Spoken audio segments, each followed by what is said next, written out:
Sister, you've been on my mind. Oh, sister, we're two of a kind soul. Sister, I'm keeping my eyes on you. How's that? That was good. What's up, everybody? Hey. Welcome to Lights, Camera, Cocktails. Cocktails. We are live on Instagram. On the Insta. We got everything hooked up today. Yes. I am very excited for what's going on. And I am Zenobia. Are you? I am. Okay. Who are you? Today? Yeah, well, today. I'll be Jason today. It's fine. And you're Jason, and this is Lights, Camera, Cocktail. And we pair amazing cocktails with amazing movies. This is an amazing movie. Yes, you guys, first movie for Black History Month. Black History Month. What's happening, everybody? Yes. What's up with everybody over there on Instagram? How you doing? We're live on Lights, Camera, Cocktails podcast. Yes. You guys don't follow us, you need to. We got our other camera set up today. We're getting ready to do our YouTube thing. Yeah. You guys stay tuned. We're going to start a YouTube channel as well. Yes. Doing big money for all our loyal followers. What's up, Sweden? What's up, Switzerland? We see you out there. We see you out there, you guys. Thank you. Thanks for sticking with us. That was a movie that you guys like that's from out there, because I'd like to. I want to see something I haven't seen. Yeah, I'm 100% up for that. I haven't seen it. Everything we've done, I've seen. How you doing, sir? I'm good. How are you? I'm better. I was gonna say good, but that was just like instinctual. Shit's been a little rough this week, but you know. I don't feel like I can hear myself. Why can't you hear yourself? I don't know. Well, well, I will deal with that while you deal with what are we drinking? We are because it looks like Kool-Aid. The Color Purple cocktail, and it has 3 ounces of gin, 1.5 ounce of cranberry juice, 1/2 ounce of blue curacao. 1/2 ounce of sweet and sour mix, 1/2 ounce of 7-Up, and you just put like 2 or 3 ice cubes in a blender or a food processor. Let's get it for about 20 to 30 seconds in your chilled martini glass. Give me a thumbs up when you can hear yourself. I just can't. It's on you. Check your stuff. Check my stuff. Yeah, everything else is good.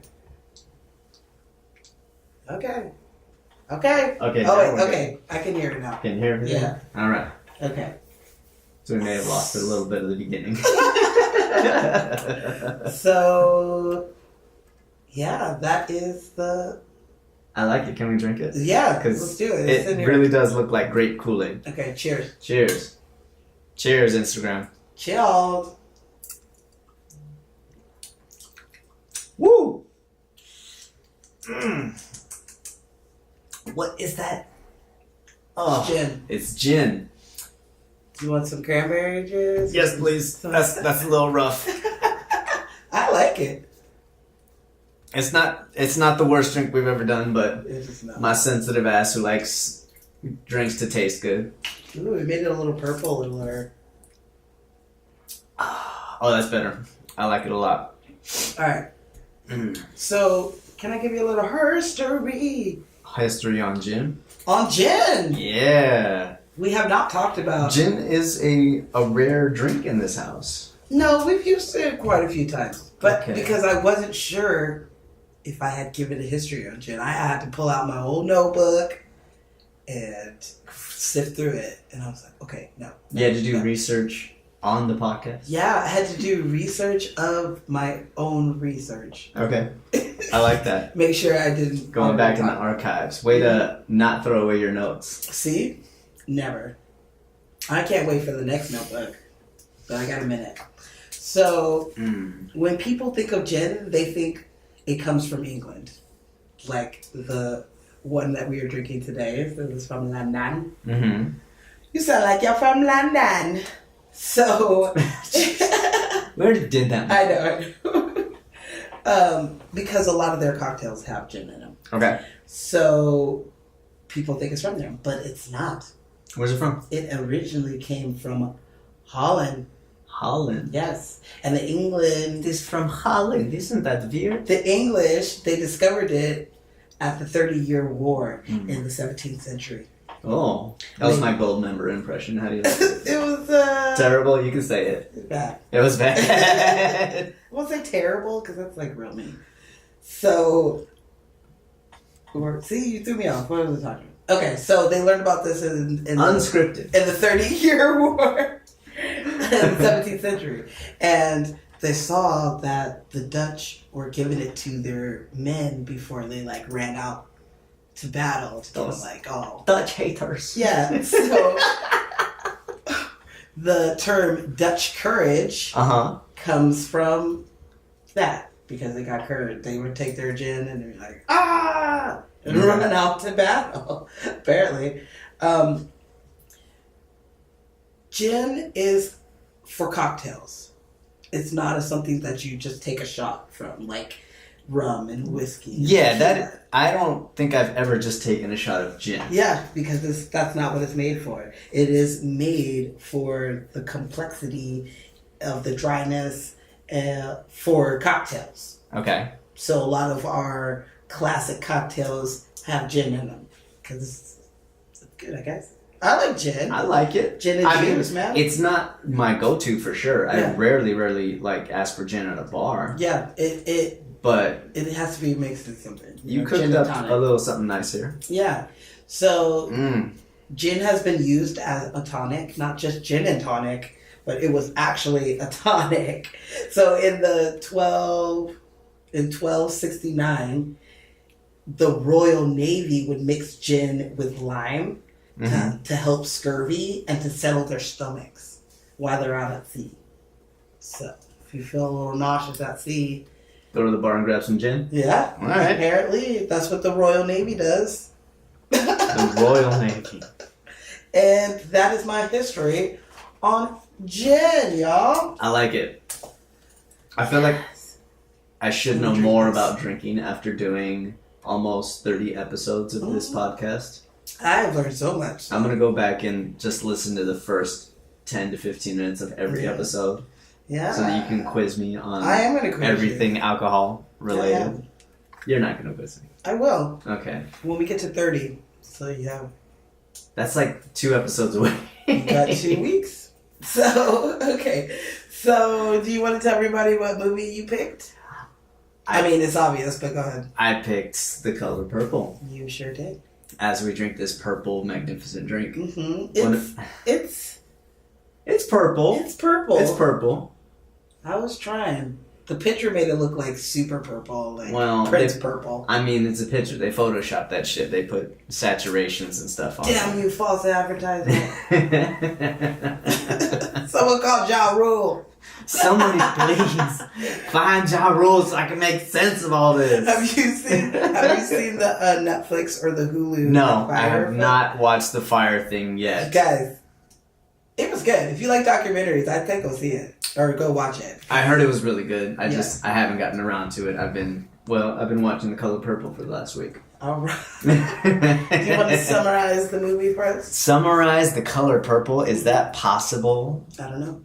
I mean, Do you want me to do it? no, I'll do it. Mm-hmm. Okay, so The Color Purple is a movie following Zenobia breaking something. I don't know what that I was was. just scooting up. All right.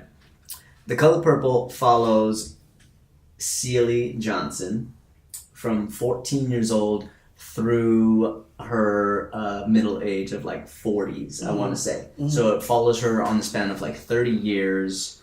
And I'm going to give you the synopsis. It says, a black southern woman struggles to find her identity after suffering abuse from her father and others over 4 decades. Mm-hmm. My mistake, not 30 years, but 4 decades. Yeah.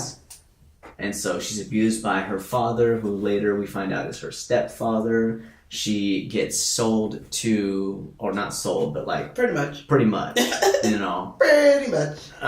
to a local farm owner, and he just abuses her and treats her like trash for 30 some odd years. Just forever. Takes away the only thing that matters to her. Her sister. Yeah, she has no confidence. And this whole story is told through letters that she writes to God. Yeah. Which I think is beautiful. Yeah, it really is. So, Is that how it is in the book? I never read the book. Yes. Okay. I know you did. I sure did. He's just so proud of you. Okay, so you want me to hit you with the stats? Yeah. Let's All hear right, so we got some stats here. it. Okay. Came out December 18th, December 18th. 1985. Is that right? You're probably right. I'm gonna go with it. There were several dates, but this is when it was dropped. In theaters. Yeah, it wasn't. Was it? Is it the premiere? I think it's the premiere. Okay. I think it was limited It release. premiered in December. Yeah. Was released nationally in February. Okay. I'm assuming that's what's going okay. on. There was a bunch of dates, and I just picked one. So. Okay. Because that's going to later play into something that I have to Okay. All right. I got it. discuss. Y'all get it, right? It took $15 million to make it, Okay. which is $35 million today. What's the face? My tablet froze. I'm trying to respond to people on Instagram and my laptop froze. Oh, I was like, what is I see something over there, but it's not over here. Uh-oh. Therefore. Hi, thank you for watching. Okay, so let me finish. Okay. Yeah, okay. $15 million was the budget, Okay. which is $35 million to date, and it made $146 million, which is $340 million today. So it made big buku money. Yeah.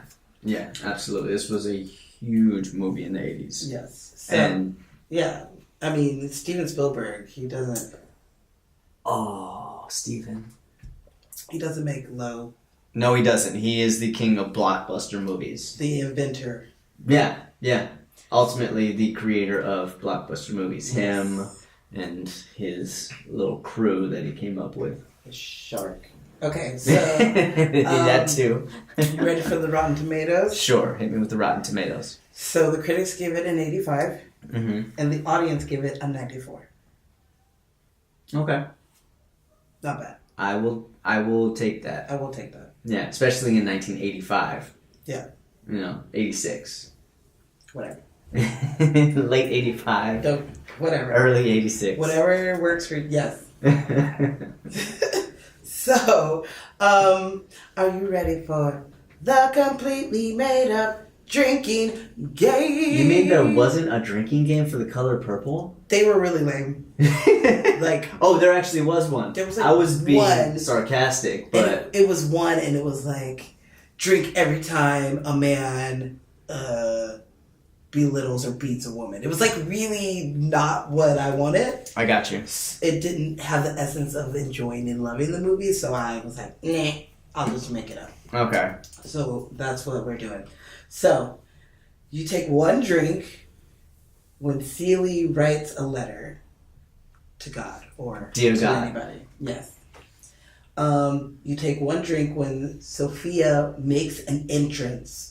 So, because she'd always be like marching yeah, she's down. marching. Like she's got her arms swaying. She always got somewhere to go. She's like, I gotta get there. Through the field, through the corn. Yeah, yeah. So whap. Yeah, you don't want Sophia coming for you. You take one drink every time Suge Avery sings. Okay. All right, and you take one drink when someone goes to the mailbox. Oh, I like that too. Okay. Okay. You take, cause like him telling her not to go to the mailbox is just such abuse, man. Like yeah, absolutely it is. Are you kidding me? Ugh. Anyway, so we'll get into that. He just completely mind fucks her. Yeah. I don't fix that mailbox so I can tell if you mess with. Liar. How Okay, so you fix a mailbox? he puts one hair and it gets moved. He knows. So when you take one drink, when Celie reads a word correctly or is reading her book.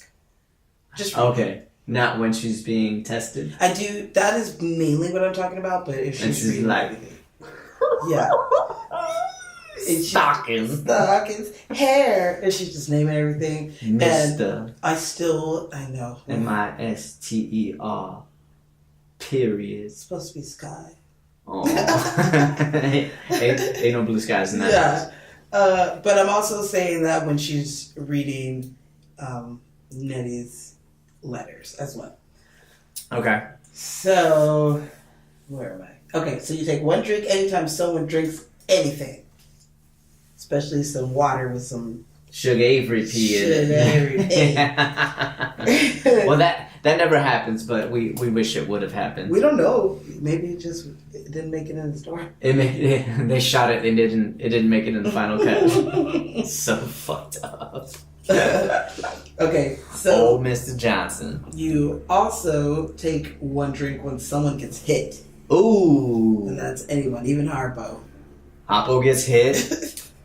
Miss Seeley. Ooh. You just a big old heifer. Yep. When fucking Squeak whatever that Ooh. bitch. Seeley gets hit a few times. And during that juke joint fight scene, you better Oh fucking... shit! You just gotta have your glass ready. Get in my place. Why you? I own this. He's just so mad. So, you take one drink when... You should take an extra big drink when Seeley first gets hit. Because that shit is bullshit. She ain't my mammy. Wow! Motherfucking kids. Oh my lord. Okay, so... Children was rotten. They were. They were. So you take one drink when they do their clapping song. Me and you must never part. Okay. Did you do that as a kid? That song? Yes. No. Really? But I did do like the hands. I don't know. I grew up in the suburbs. Your sister-in-law did. White people didn't watch that. Apparently, I don't know. So you take one drink when someone yells Seeley's name Okay. because they yell her name all They do. Yeah, Seeley, you hear me calling you? Mm-hmm. And you finish your drink when Mr. tries to cook. I love that scene. I love how she pulls her chair Butter. In the cooler on the shelf. and she sits there with her hands. She's just sitting there in the rocking chair. And wait till he gets the kerosene. Yeah, She's motherfucker fucking breaks out out. the kerosene. It's like, you gotta be shit. That's like one of my favorite. And then they cut back to the chair. It's just rocking. It's empty chair. She's gone. She's like, this motherfucker's lost his mind. You don't know what the fuck he's doing. That's not allowed in the kitchen. So you finish your drink when Seeley puts her curse on Mister. Ooh, that's a good one. Till you do but right by me. How'd she do it with the 3 fingers? Stop it! It's like the strong hand from Scary Movie. Did I frighten you? Strong hand.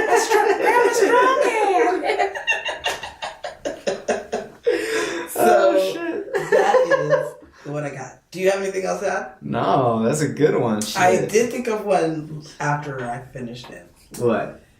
For bonus. Bonus points. Bonus if you're not points. drunk by this time. Here's another one and it'll be funny. Okay. You take a drink every time Harpo falls through something. Or just falls off of like the top of the juke joint. Uh-huh. Every time he's on it's gonna rain on your head. Yeah. Oh my god, I love that so much.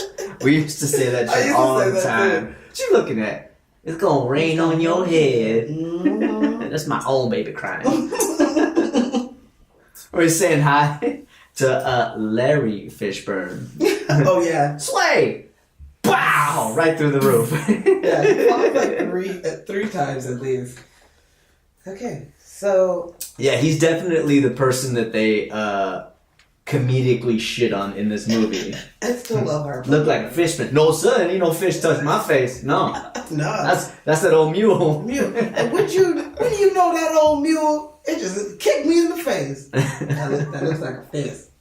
So let me get into the novel a little bit before we get into the movie. Okay. Before you do that, I want to say Instagram. I see you guys writing stuff over here. I don't know why, but it's not showing up here, so I apologize that I can't respond to you guys. But thank you. We're gonna read them later. We're gonna read them and we're gonna respond to all of you guys later because we love you. Yeah. Okay. It's probably our family. I know. Thank you, ma'am. So, the novel, Okay. The Color Purple, it came out in 1982. Do you know who wrote it? That's quick. I know. For a novel to come out in 82 and to be turned into a movie by 86? Yeah. Dude. It was a good book. Wow. It was. It was a good book, okay. Do you know who wrote it?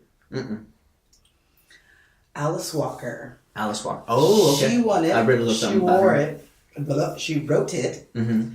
And she won the 1983 Pulitzer Prize for fiction.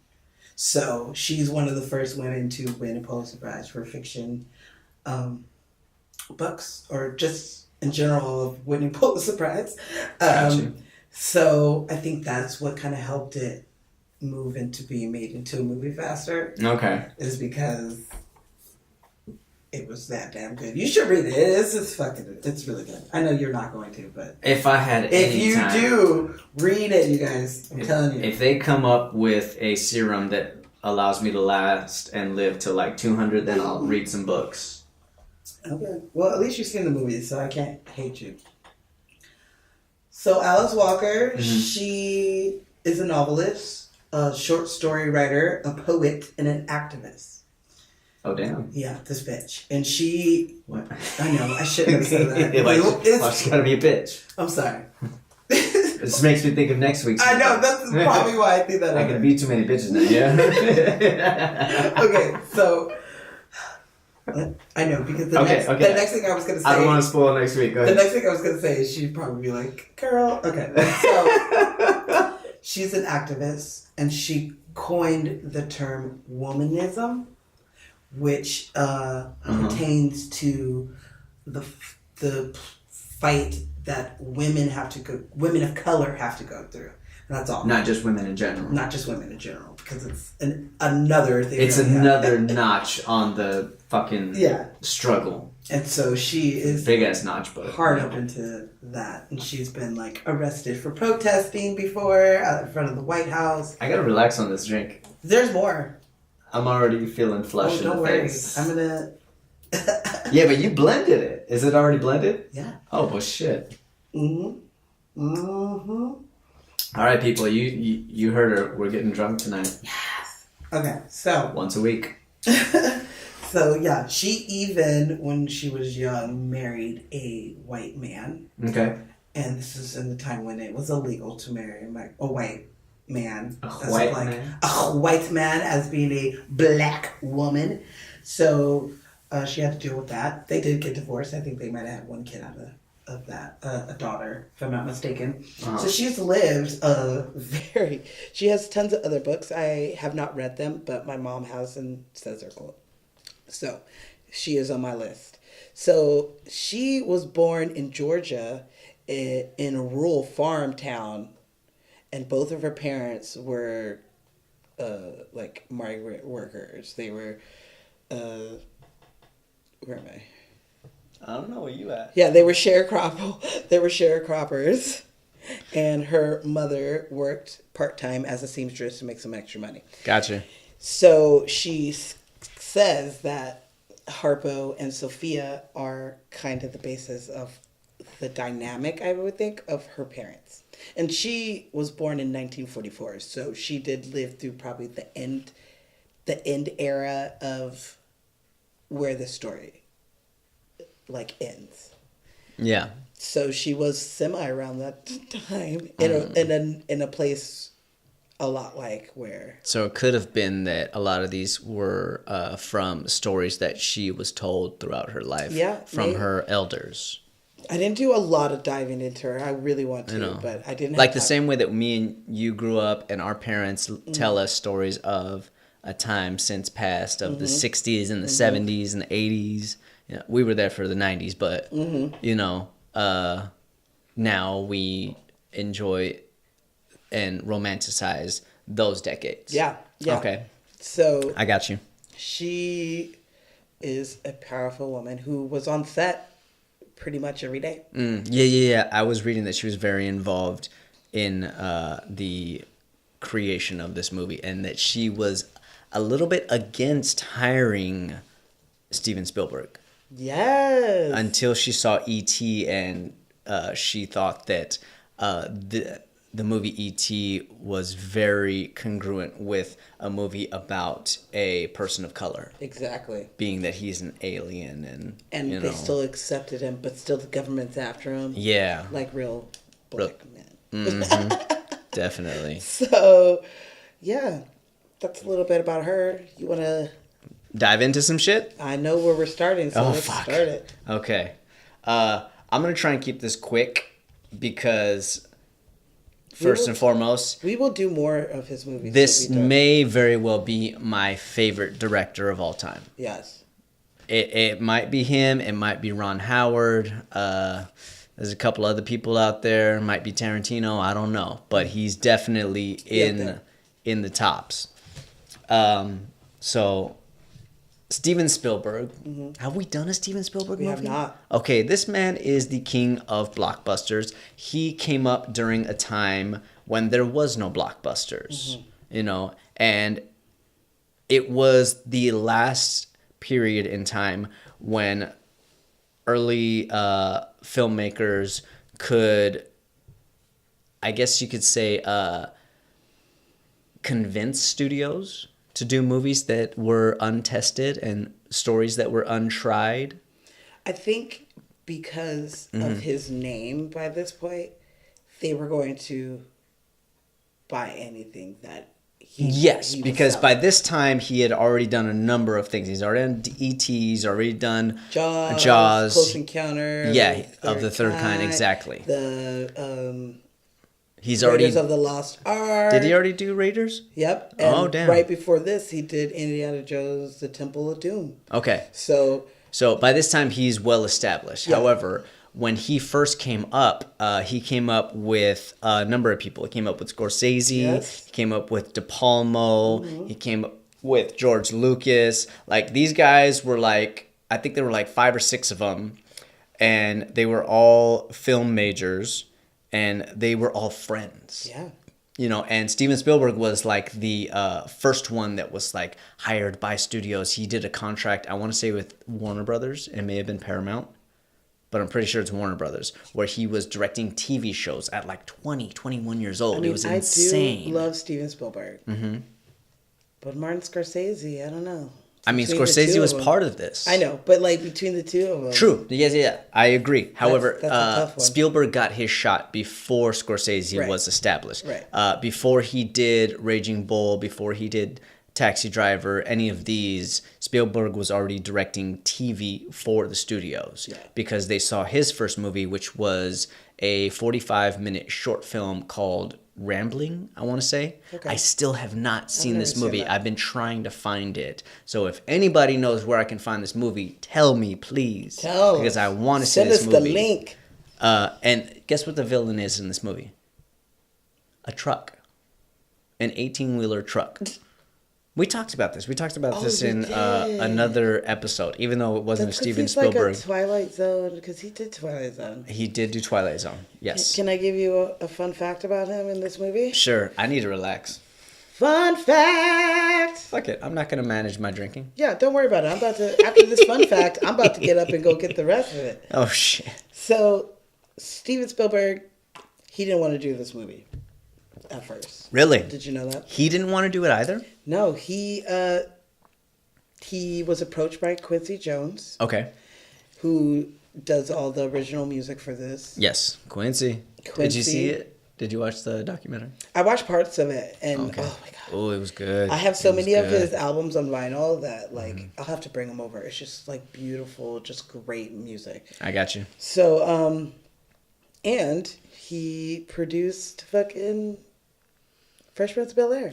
You know, I always try to find a Will Smith fact every time I go. Always. Anytime there's a Fresh Prince segue. Segue, I find a way to bring As soon it as you in. say that, I hear Fresh Prince. Nobody even bothered asking me if I knew how to act.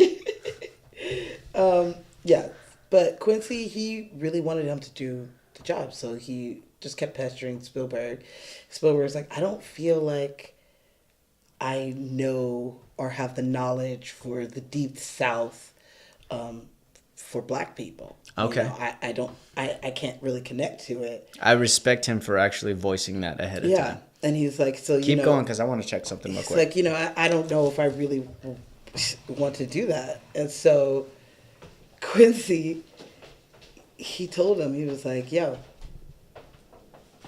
no, I'm not going to take that, because if you're not an alien and you connected to E.T. like he was a friend, like he was a person. So I'm not going to say that you can't connect to another human when you can connect to a fake alien. Ooh, I don't like that. No, I don't like that either. That's not a good thing. We don't want to do that. Are we good? All right, we're learning this shit as we go, people. I did not like that. That is not the business. Yeah. So he told him, like, hey, you're not an alien, and you can do what you can relate to an alien. It's so different hearing you here versus hearing you here. So, taking his friend's logic, he decided, I'm going to do this movie. You're right. Uh-huh. If I can make people care about something that's a little person in a suit, then I can do this. Because it's just a story of humans if you take the color aspect of it away.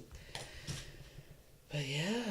Okay, I can understand that. And later on, he actually was very grateful that he did do this movie. Mm-hmm. Not only because it got 11 fucking Oscar nominations, but because of this movie, he was able to do movies, serious dramas later, like Schindler's List, which he was very passionate about. And Empire of the Sun. And Empire of the Sun as well. He claims this as his first serious movie. Yes. That has no, like, weird sci-fi element to it.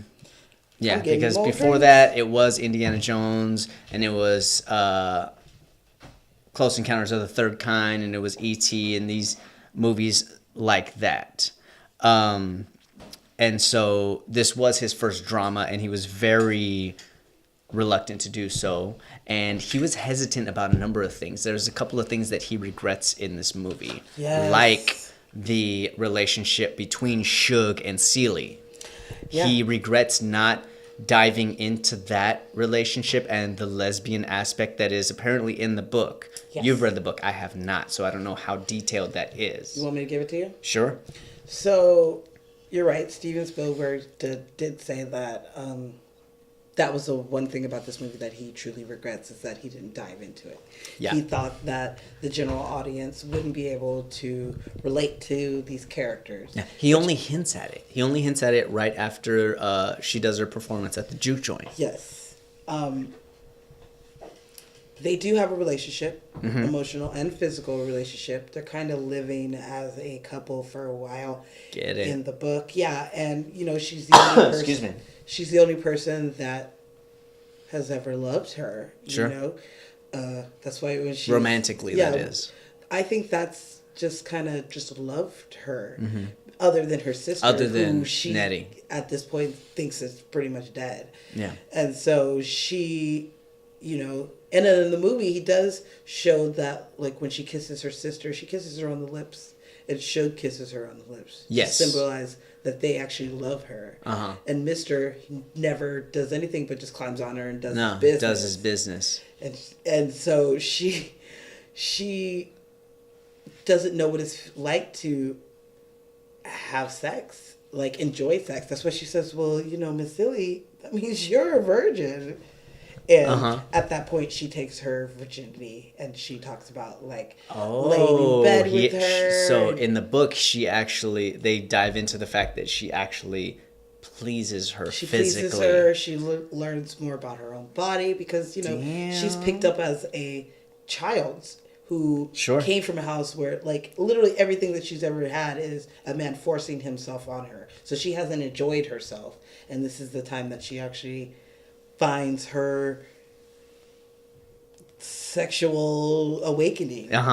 So yeah, I do agree that he should have dived into that, but then I do understand it being like 1986. Yeah, it's 1986. Things are not the same as they are now in 2019. Yeah. People are very homophobic on a large scale at that time. Do you know when The Crying Game came out? I don't. Because, like, you know, I feel like that was a turning point for that. I guess it was more of like a punchline. Okay. I don't know. Ooh, you pouring me more? That looks good. I don't know. I don't know when that came out. I do know that it's only suggested during that time, and he regrets not doing more and talking more about the lesbian aspect of it because he was afraid that audiences wouldn't go see it if too much of that relationship was divulged in the movie. I do appreciate that he didn't just not even touch it, because he did. He did touch barely, on it. just Barely. just a bit of it, just a glance over. I mean, that's him. Yeah, I guess.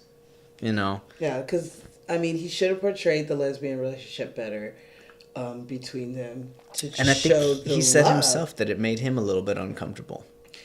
I read that someone gave him the book, and not like they gave him the book as in, hey, director, here's a book, you should make it to a movie. Okay. Someone gave it to him like, as a woman to a man, you need to read this book. Oh. Okay. Which I think is a great time for us to talk about this movie, because there is a bunch of Me Too movements and Time's Up. And this really does kind of show that, like, it's been going on forever. It really has. You know, Nelly can't even go to school and learn Nettie, sorry. Nettie can't even go to school and learn without Mr. fucking...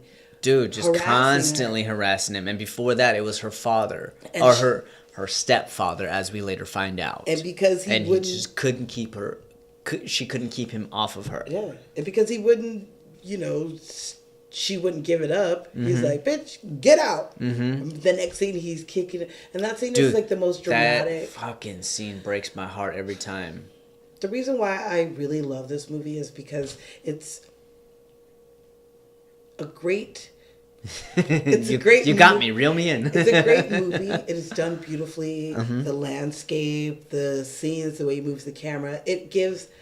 a black voice to a time period where usually we are slaves or second-class citizens. This just kind of shows you just what that community was like, other than having, you know, racism involved, which it is involved. Which it is involved. Yeah. It's starting with the fucking store owner. Oh, he's such a dick. Even to the woman who ends up caring for Celie's children. Olivia and what's her son's name? I don't remember. David? I want to say. Yeah.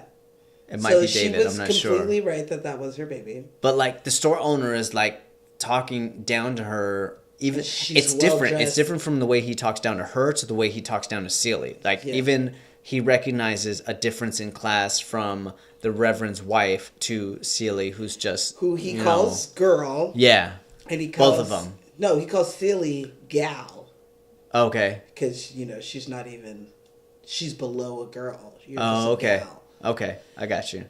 Can you believe that is, for a very, very long time, how stores were? As in, you walk up to the counter and all the shit pretty much is behind the counter. And you tell the guy, like, yo, I want some cheese. Let me get that bread. I want a dozen eggs. You know, let me get some sugar. And he would, like, go get it and then ring it up.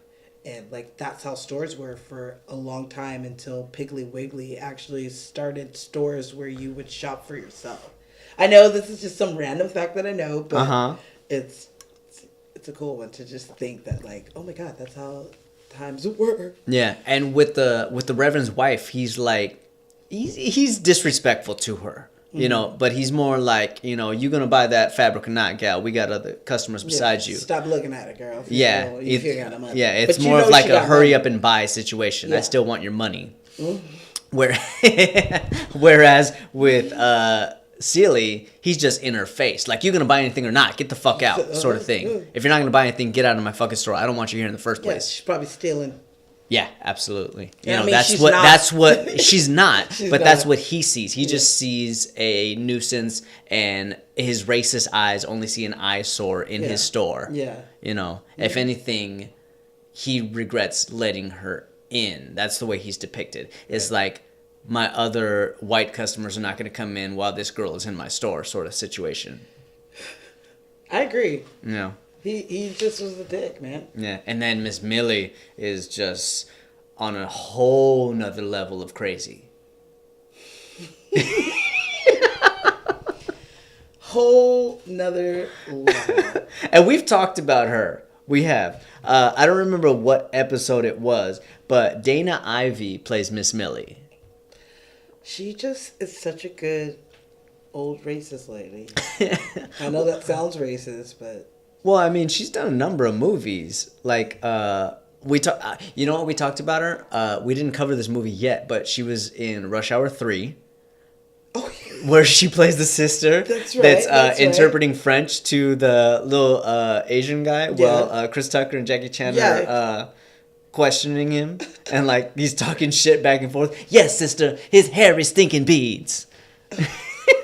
she Oh my god. Oh, and you know when we talked about her? what? Adam's Family. That's what I was like. I know. Adam's Family. She looks younger in Adam's Family. She does look younger in Adam's Family. She plays opposite of what's his face. Who I love. Like, I think that she's awesome because she just goes with the flow of the family. Yeah.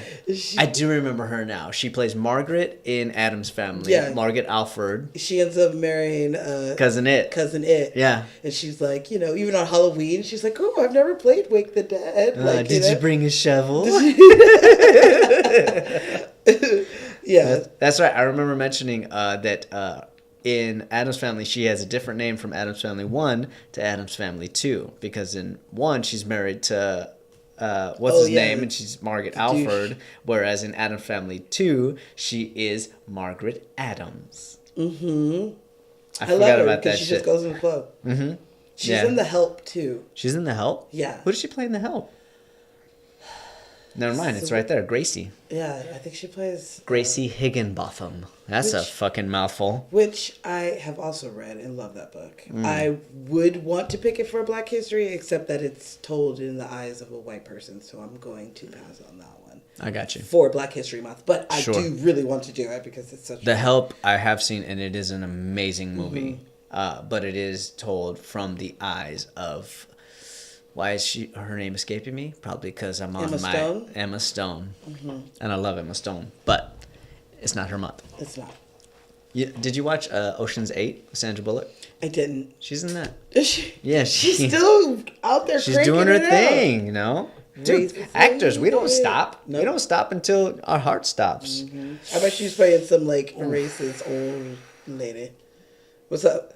Well, being that I just mentioned hearts stopping and things, let's talk about Mr. Adolf Caesar. Caesar. I don't know. These drinks, they're getting me. Dude, this is a sneaky one. I'm feeling damn good. How's it but taste? it also tastes good, and therefore I want to keep drinking See? it. But if I keep going, it's gonna get weird, people. You guys, he first came at me like, ooh, ooh, and now we're on the second one, and he's feeling himself. Yeah, So I'm feeling good get right outta now. here. Shit. Shot. All right, so But Adolf Caesar plays old Mr. Johnson. Old so he Mr.. plays Alfred's father, and he does a damn good job. You know what I like about him? His simplicities. Like when he first arrives after Albert brings Suge Avery home, and he walks up on the porch, and he like sheepdogs Albert into the fucking chair. Like, he's a little guy. and he just like He is like maybe 5'1", 5'2". You know, he's a little guy, but he's an old, you know, angry guy at the same time. And he doesn't back down an inch. So he's walking on the porch, and it's like his son is towering over him. Yeah. Because Danny Glover's like 6-something. right. And he's constantly just in his eyes, you know. And they go left first. and they're fighting for position, and then they go right first, and eventually he corners him right at the porch swing, and he doesn't fucking move until Danny Glover sits his ass down. Then he puts his foot right in front of his balls. Just be like, "Boy." "You're still my boy. You will mind me. You know, this, that, and the other. Respect me unconditionally, no matter how much I'm an asshole." Okay, so That was a lot. I'm sorry.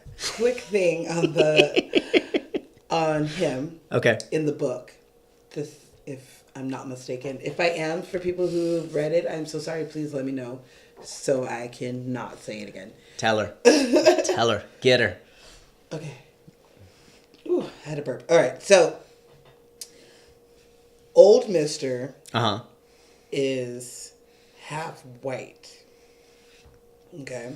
Okay. And his grandfather, his white grandfather, was the warden at the prison that Sophia goes to. Oh. So Sophia when she goes to jail after the mayor's wife and the whole thing and her getting punched and everything. She goes to jail for like 8 to 10 years. Like, she goes away for like quite a long time. Yeah. And finally, I think Harpo just kept going like, hey, you need to like get the mother of my children out of jail. I see. So Mister had Okay. to go to old Mister to tell like his great Had to come hat in hand and shit. and it was like, yo, can you let her out? She's family. That's a lot of shit to like skip over. I mean, I get it because This the movie's movie's 2 already hours. It's 2.5 hours. Yeah. So It's 154 minutes long, so So it's a long movie to she- begin with. yeah. So You can't tell a book in 2.5 hours. The only way that he would let her out is if she became the mayor's maid. So what are you laughing at? What, are I'm people laughing at talking Marie. shit? Marie. No, they're not talking shit. They're supportive. Oh, hi Marie. Marie out in Riverside is very supportive of us. Hey, She logged so in late, real. but she's like, "Oh, we doing the color purple tonight? What? Cheers to Marie. What's Marie. happening?" Okay, while I'm thinking about it, let's do a cheers. Today is my parents' 43rd anniversary. What? Yes. Cheers. Cheers to Mr. They and did Mrs. not Bracey. have a marriage like Sophia and Mister. They have a loving, long ass fucking. You mean Celie and Mister? That's what I meant. Wait a minute. Am I to understand that the gin's getting to you too? It's getting to me. Jen is gonna get ya. Jen is gonna get ya. The gin is gonna get you. And that's why I write my notes down, you guys. See, now I'm thinking of Birdcage Just hold because on. of. Just hold on for Pride, okay? Oh my Just God! hold on Pride for Month, Pride we Month. gonna get in there. I can't. Oh my God! Okay. You guys, I hope you guys are drinking with us. We don't like drinking alone. I don't care. Write down. Please write what you guys are drinking right now. I want to know while you're watching our show. What are you drinking? Because you're not drinking a color purple cocktail, I'm sure. But unless Hey, you got this shit. This then shit make is it. good. It's not. It's something that you want to write down later, Yes. which means you got to subscribe and listen to us on our podcast. Yes. I was like, which camera? I know we've got Camera? so many Camera? things going on now. We've got 2 cameras. We've got the Instagram Live. We've got our notes. We've got our mics. We've got a whole lot of situations. And I feel haven't like spilled one. and you haven't spilled. I feel like a Knock- juggler. I've got knock on like wood. 8 plates up in the air just spinning. It's really complicated now, and we're drinking. Yes. On top of everything, do all this shit while you're inebriated. Shit. Let me get sober and get in front of a camera. I'm gonna act my ass off. So, one thing about the book and the movie that does semi-bug me, but doesn't because that means we wouldn't have what we have. Okay. Is that Mr. is a smaller, slimmer, lighter man. Which they cast Adolf very well. No, Mr., not old Oh, Mr. Mr., not old Mr. Not old Mr. I see. Albert. Ooh, interesting. Yeah. Tell me more. But no, that's what he... So when I was reading the book, I was like, that looks nothing like fucking Danny Glover. No, it looks like old Mr. It looks like old Mr. Okay. Yeah. So maybe they... I mean, when it comes to casting, it's difficult. I mean, You know, and either even you in the look like 80s, their him, reach was not as far as it is now. You either look like him or you... Yeah, maybe they are a found great somebody actor. that looked like him, but they couldn't act like Yeah. him. You know, and Danny Glover did a fucking fantastic job in this movie. He did. Sorry. No, don't. I'm getting a little passionate. It's this gin. But some things It's that I do Dutch want. courage. It's that Dutch courage. Some things that I want to talk about Mr. Adolf Caesar is he passed away 1 month after this movie's official release. Really? He died March 6th.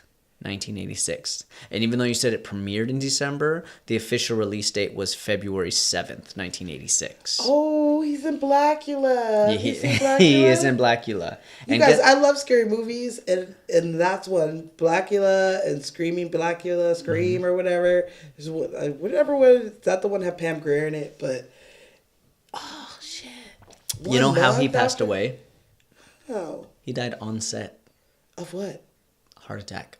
Of Color Purple? No, not Color Purple. He was working on a movie called Tough Guys with Kirk Douglas, and he collapsed on set from a heart attack.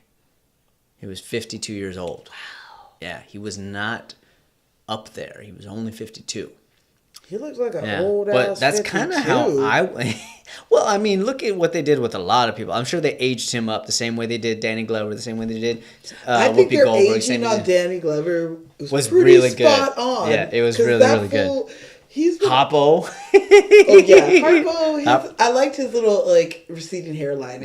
It was a good touch. I heard a actor that I worked with in a play once talk about how he would want to die. Mm-hmm. He said that he would want to die on stage. His name is Mark Rolston. He's been in a number of movies. You might call him a journeyman actor. Hey, drink. So he's been in The Departed. He was in, what is that movie that I'm forgetting right now? He was in Rush Hour. I can't remember who died on stage. He was in The Shawshank Redemption. Either way, he's a hell of an actor. He's in The Grudge. He's a detective in The Grudge. Ah. Yeah, my man. Great fucking actor. My fear is dying on stage, as in like a light falls on me. A light falling on me, it's been my biggest fear. Okay. Ever since I've done theater in like junior high. Like that has been my biggest fear. More so was saying like, I would love to like tell a really great joke on stage and then die. And then just die laughing. That's like an actor's dream. It's like I get a great laugh and then all right, I'm out. Officially out forever. And just die. That's a good one. Yeah, absolutely. But let me hit like 200 first. Let me get that Samuel Jackson money and then I'll do it. But Adolf Caesar, I think he did a fucking hell of a job in this movie. Did, it was his last performance. He got replaced on Tough Guys because he didn't finish all the scenes, which is a damn shame. But he had a great life, and he did a number of things. Right after high school, he joined the Navy. And then after the Navy, he studied at NYU, studied dramatic arts, did his thing, back when you could do those things. What's NYU's mascot? Oh. A building? A building? Money? Concrete? That concrete jungle out there? New York City, what's happening? If you know what their mascot is, shout me a holla. Because we talk about them a lot, and I want to be like the Huskies or something. I don't know what they are. Nah, the Huskies are UConn. I know. I remember from my basketball days. I just threw out a name. Back when Rip Hamilton won the national NCAA championship for basketball before he joined the NBA. All right, so who are we talking about now? Oh, we were talking about Ole Mister. But Mister. I don't have any fun facts. We can talk about some people. Let's start with we talked about Miss Millie. Who did? Miss Dumbass. Wait, let me just go back because the scene where that bitch. I'm gonna say it. I was gonna say it. If you weren't gonna say it, I was gonna say it. Bitch drives her to see her kids on Christmas. Oh, I thought you were talking about their first encounter when this bitch like has the audacity to be like, would you like to be my maid? Your children are so clean and shit. It's like, hell fucking no, bitch. I got my own life. To be honest with you, that doesn't actually bother me that much because it infuriates me because it's the catalyst for everything that goes wrong with Sophia. There's not so many jobs. See, I'm cracking my knuckles right now. There's not so many jobs for black women. Okay. And the top of the top is to be the mayor's maid, Sure. and you get paid well. Sure. And she was pretty much in her backhanded way was giving her a compliment, saying that like if you and your kids are clean, then you would be a good maid for me. It's just that she asked the wrong person because Sophia is not. She got that. She got that fire. Yeah, she's got that anger. person. Yeah, so she. She, you know, that whole scene does get me like upset because she gets what? I'm just thinking of the Hell, the no. juke joint scene. Yeah, I'm thinking of the juke joint scene when that fire finally comes out because she's reserving herself. And She Ray was Don trying. Chong is like, "Who is this woman?" She's like, "This is my wife. I can't dance with my wife. Not if she heifer." And then she knocks her ass out like. To the water, man. Into the Knocked her water, into the dude. hole. And 3 different occasions before she gets her ass knocked out, 3 different musicians are like, "All right, time to go." Back Closes the shit up the piano, packs up the Dude, saxophone, he barely- packs up the guitars, He like, could "All right, barely y'all, good get that night." guitar and the fucking. Oh, it was great. He's like, "Oh fuck, let me get the fuck out of here. I'll Shit's fix about it to once I drop get off." outside. I do love that scene because I love seeing Celie's face. It's like the most exciting thing that's She happened is to her. adorable in that She scene. has. I mean, we have lived, Mm-hmm. and we have been to places, bars, parties where shit pops off. Oh yeah, And it is. my spider senses go off constantly when I'm really out. good at that too. But she's never really left the farm. She's the only reason why she's here is because it's her. It's like the most exciting thing that she's seen. Literally down. It's literally pretty much on her property, Mm-hmm. and you know it's her stepson's juke joint. So why wouldn't she? You know, at least be there. But her looking and seeing everybody like, oh my god. She's like, "Oh shit!" You know, she's moving. Wait, what is happening? moving Wait, the I'm tree. actually in danger. Yeah, and then, And Suge is pulling her out the door, and then her ass comes back. I mean, I don't blame her. I would at least stand at the door. She never gets to see anything fun. That's true, poor thing. She never gets to see anything fun. She sees to save like 10 people. She's raising badass kids. I couldn't even count how many kids. I mean, you know. they're grown now, but you know, I don't know, I feel like Harpo's they're- already got that receding hairline that's going all the way to the top. No, of by his- the juke joint, he had his whole hair. It's after that. It was like he had a 5 head by that time. But back to Miss Millie. Miss Millie. The scene where she drops her off for Christmas. Okay. And she can't even figure out how to drive herself home. And Oh, that bitch. She could barely get her jacket off. The scene after, you know, we'll get into it, but after, you know, Harpo beats her and she leaves him, he still took care of the kids while she was gone. Yeah. And, you know, made a home and raised them. Sure. And when she finally gets to come for Christmas, you know, she brushes against his hand, and he like looks at her, and you could see the love that they have for each other. That's another still. thing. Like that's a story inside of this whole story is Sophia and Harpo. They are truly in love from the beginning to the end. They are always in love, and it's only outside influences that fuck up their relationship. What I see in their relationship is that they are the modern relationship. Because we have old mister. We don't even know about Old fucking mister. them, but he seems like a fucking hard ass. So he never showed love and affection to his kids, obviously. Sure. When you see him with mister.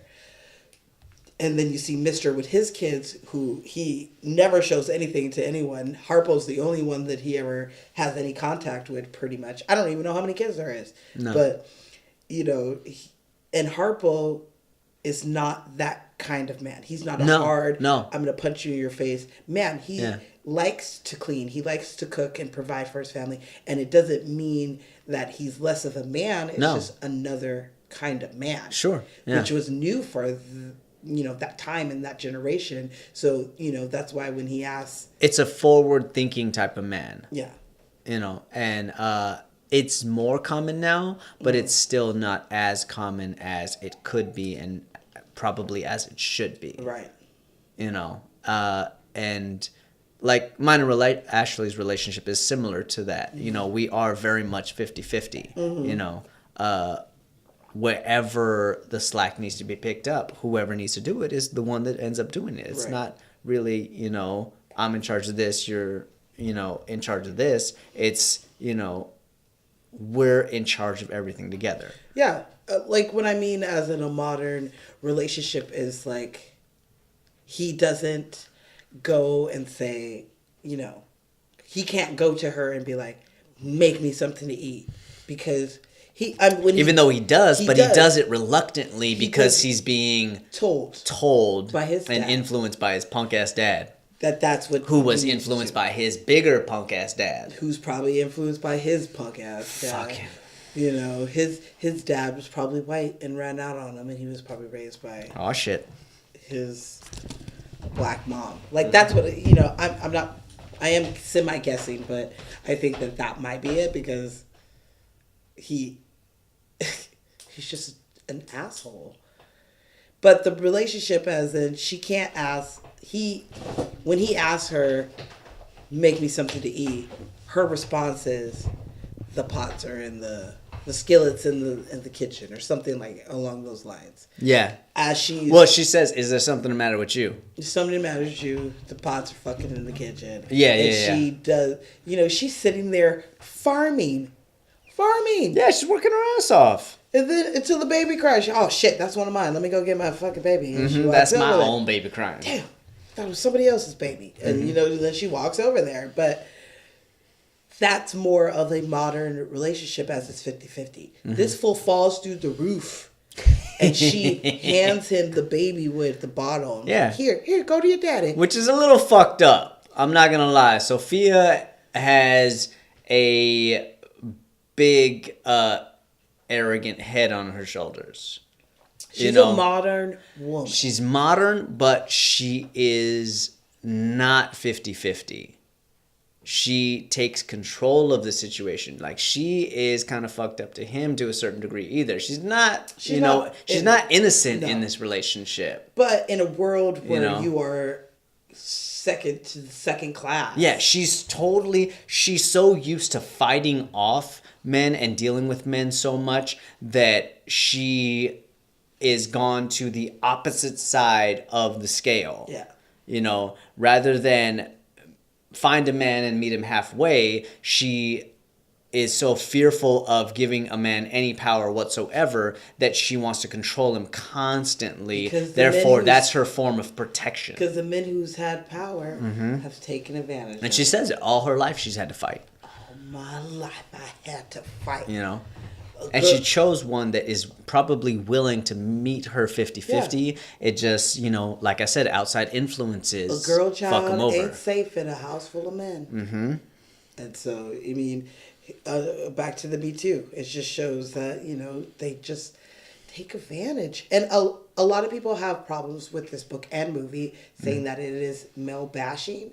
But I feel like it's more women empowering, because these women, you know, all of them, even, you know, Squeaky or whatever. Yeah, Squeak, and Sophia, and everybody, all these women have no reason to actually be friends and confide in each other and take care of each other, because, you know, that is, Suge is her husband's mistress. You know, Sophia is her daughter-in-law, but not really, because she leaves him eventually, you know. I got you. Then, you know, Squeak is his girlfriend, and Sophia and her, even, you know, they settle their difference. Like at the end when they're at the Easter dinner or whatever, they're all there and they're happy. Like, these women represent a lot of different women. They've been around each other so long, and they've put their differences aside for the bigger picture. That's why Squeak was like, fuck this shit. I'm going with Suge. I'm going to be a singer. Mm-hmm. What's her name? Mary Agnes. Mary Agnes. Mary what? My name is Mary Agnes. Mary whatever. Boy, you gonna let these people talk to you like this? Yeah. This is your whatever. Fucking guy. Okay. So, Mary Agnes, a.k.a. Squeak, is played by Miss Rae Dawn Chong. You like saying her name, huh? Rae Dawn Chong. I loved Rae Dawn Chong. Yeah. No, not necessarily. I think she's a great actress. I wish I would see her in bigger movies. Mm-hmm. She's still doing her thing. Mm-hmm. She had a movie that came out last year. Is this the first movie we've talked about her on? Because Yeah. I know we've talked about her recently, but I don't think she was in the movie that we talked about. What did we say? I don't remember. It wasn't Beat Street. She's been in Beat Street. I was about to say, it wasn't She's been Beat in Street? Commando, which we haven't done yet. Commander with Arnold, yeah. Yeah. I love the little known fact that she is Tommy Chong's daughter. That's why, I think that's why we said That could be why. We were probably talking about something about with Tommy Chong. But she is Tommy Chong's daughter from Cheech and Chong. Yeah. And I'm going to give you a fun fact. Something a little funny. She is responsible for Chris Pratt. How? Because she discovered him Where? at a restaurant in Hawaii when he was working as a waiter. She's like, you look like a funny guy. Yeah, well, I guess he was her waiter, and she kind of put the seed in his head to bring his ass out to LA to try and be an actor. And now we have... And then he started on Star Everwood, Wars. and now we got Star Wars, and we've got another Spielberg Star Wars. produced. Oh no, Guardians of the Galaxy. But his name is like Star-Lord. Star Lord. Yeah. Yeah. That's Did right. you say Star Lord? Yeah. That's why I was like, I did not say Star Wars. I'm drunk. Leave me alone. Did not say Star I'm gonna Wars. drink this and forget that Beeps, happened. I know he's not in Star Wars. Even, yeah. My bad. I didn't see the last one, but I know he's not in That's Lucas, and we're talking about Spielberg. Okay. You know what he is in? Mhm. Spielberg executive produced Jurassic Park: The Lost World. Du- du- du- du- du- na- na- na- na- na. I can't wait till we do that movie. I'm gonna fall out of my chair by the end of the night. Shit. I know. I'm really feeling this, so we gotta like. Jen kind of gets to you. I need us to Shit. pump through this for a minute. Shit, so we get some food in us. I would say this might be my favorite performance of hers. Mm-hmm. She did a hell of a job because that's obviously not how she really talks. No. You know, but Ray Don Chong, I really like her in Commando. She's sexy in Commando too. Oh my goodness.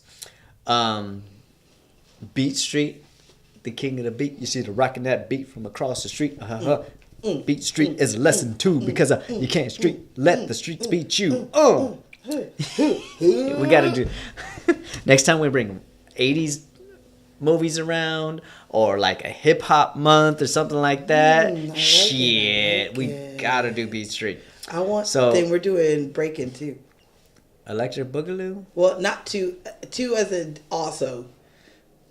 I would do the first Breakin' if I'm gonna do it. Not that I don't like Boogaloo. Okay, I do like.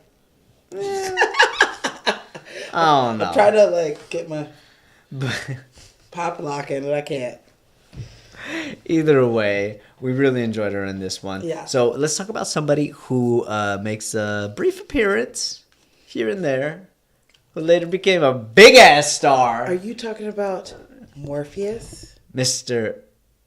Sway Mr. Ike Turner? through the roof. Lawrence Fishburne.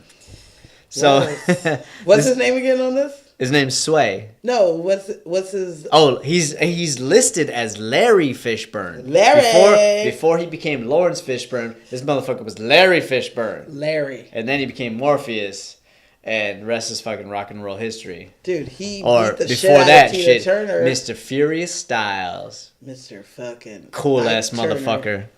Okay. Dude, every time I think of Lawrence Fishburne, I picture his ass as Furious Styles walk into the car in the beginning of Boys in the Hood. When Yeah. he's just...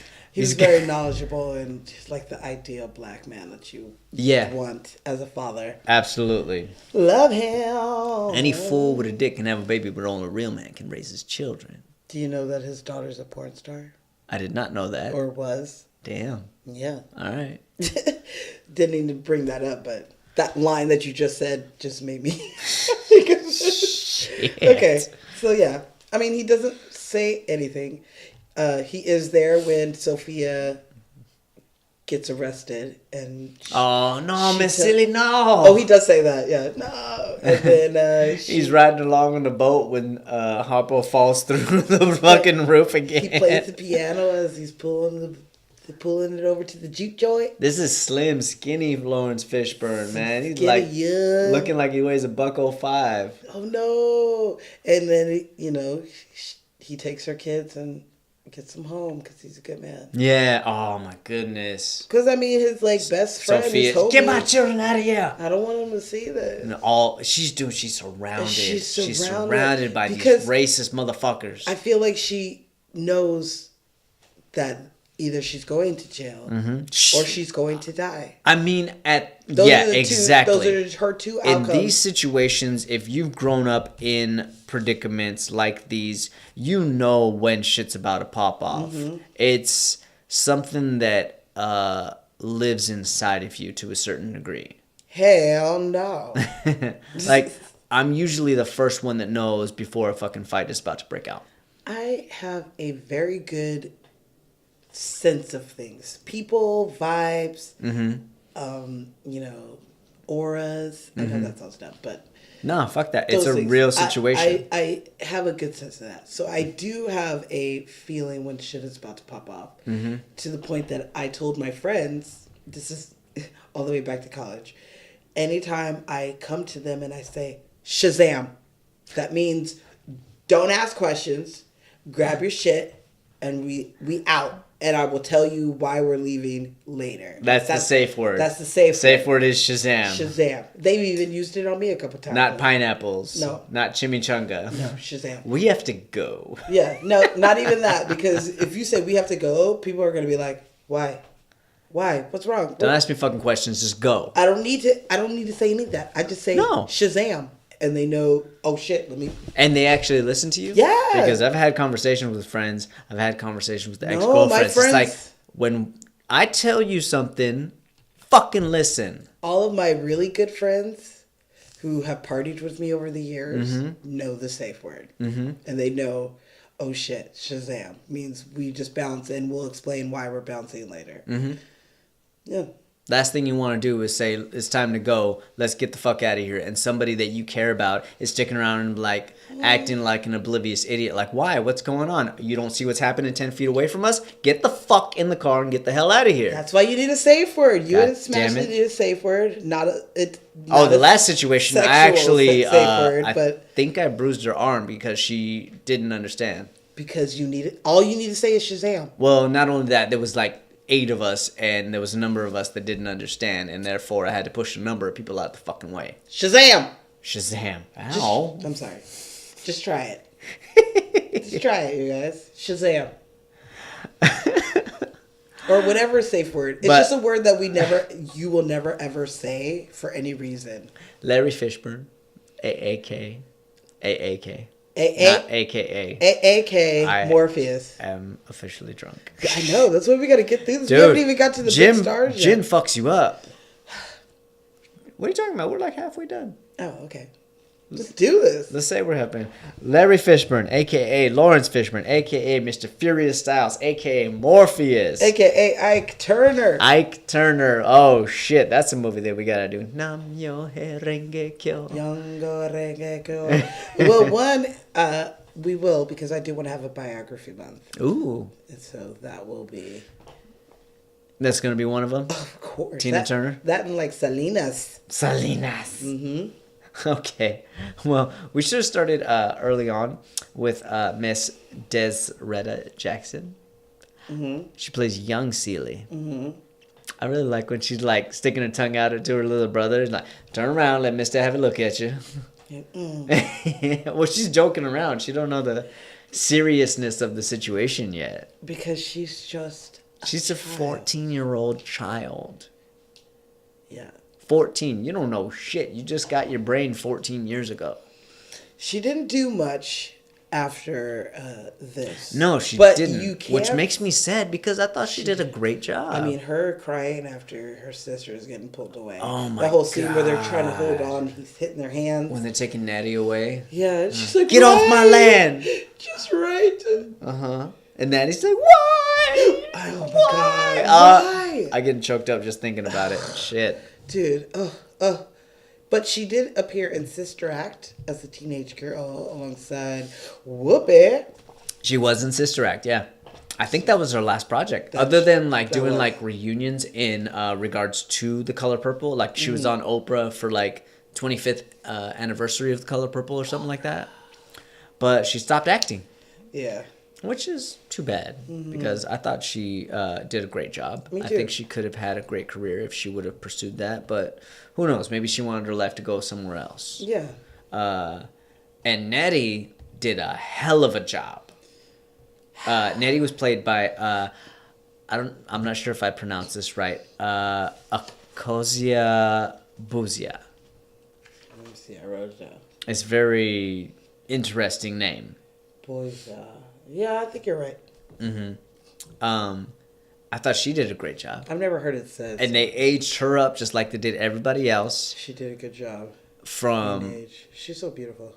She really is. Dude, she's 52 years old right now, and she looks 30 years old. Ooh. She is still gorgeous. That's fingers crossed on me looking 30 in 40 years. Shit, you look 18 right now. Oh, thank you. You're welcome. Shh.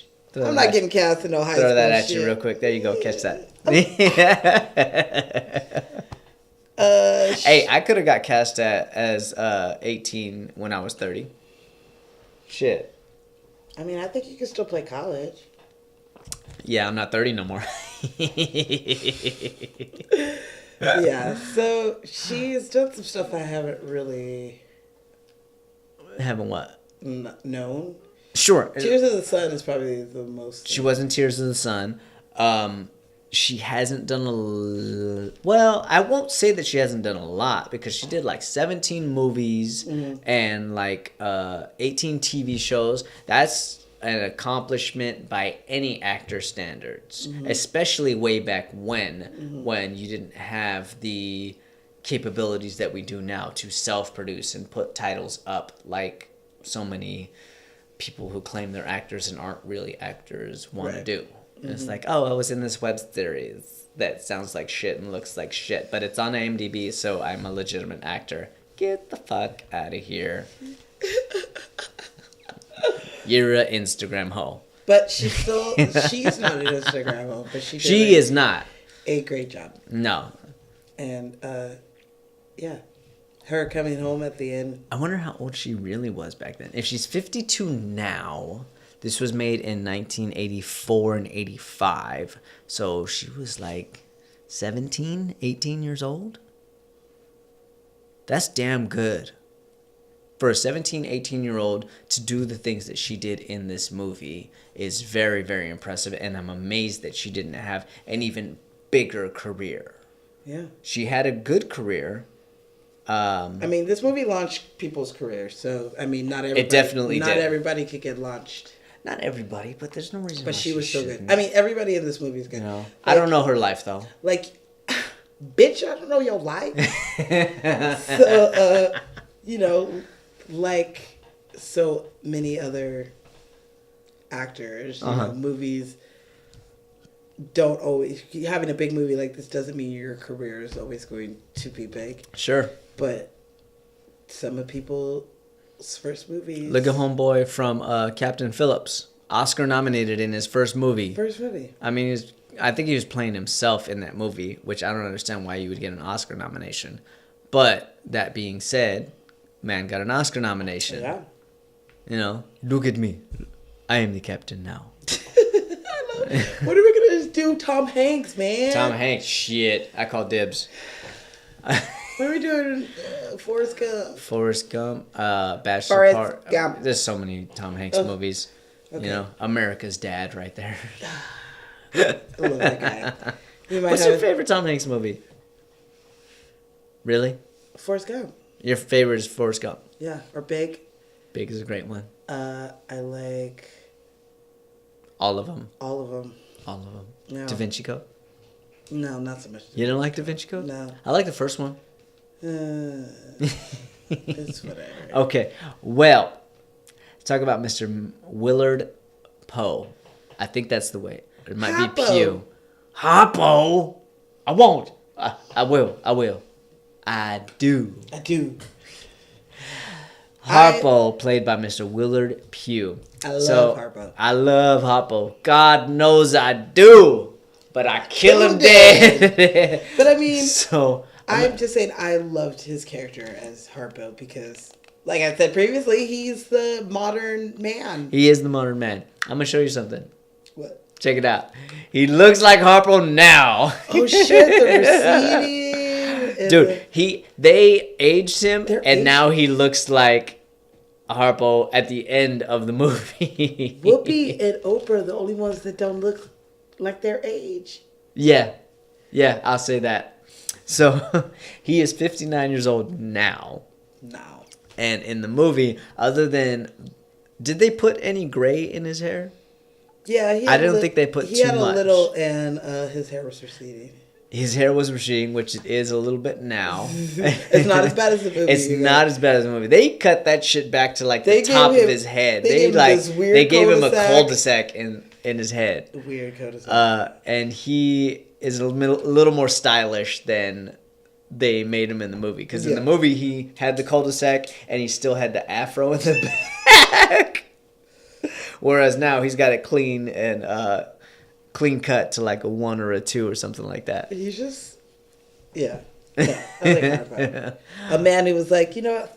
Fuck this shit. You gonna leave me? That's fine. I'm gonna take this house. I'm gonna go put it on the river, and I'm gonna make a fucking juke joint out of it. Make a fucking juke joint. And when Sophia comes in, she's like, "This used to be my house.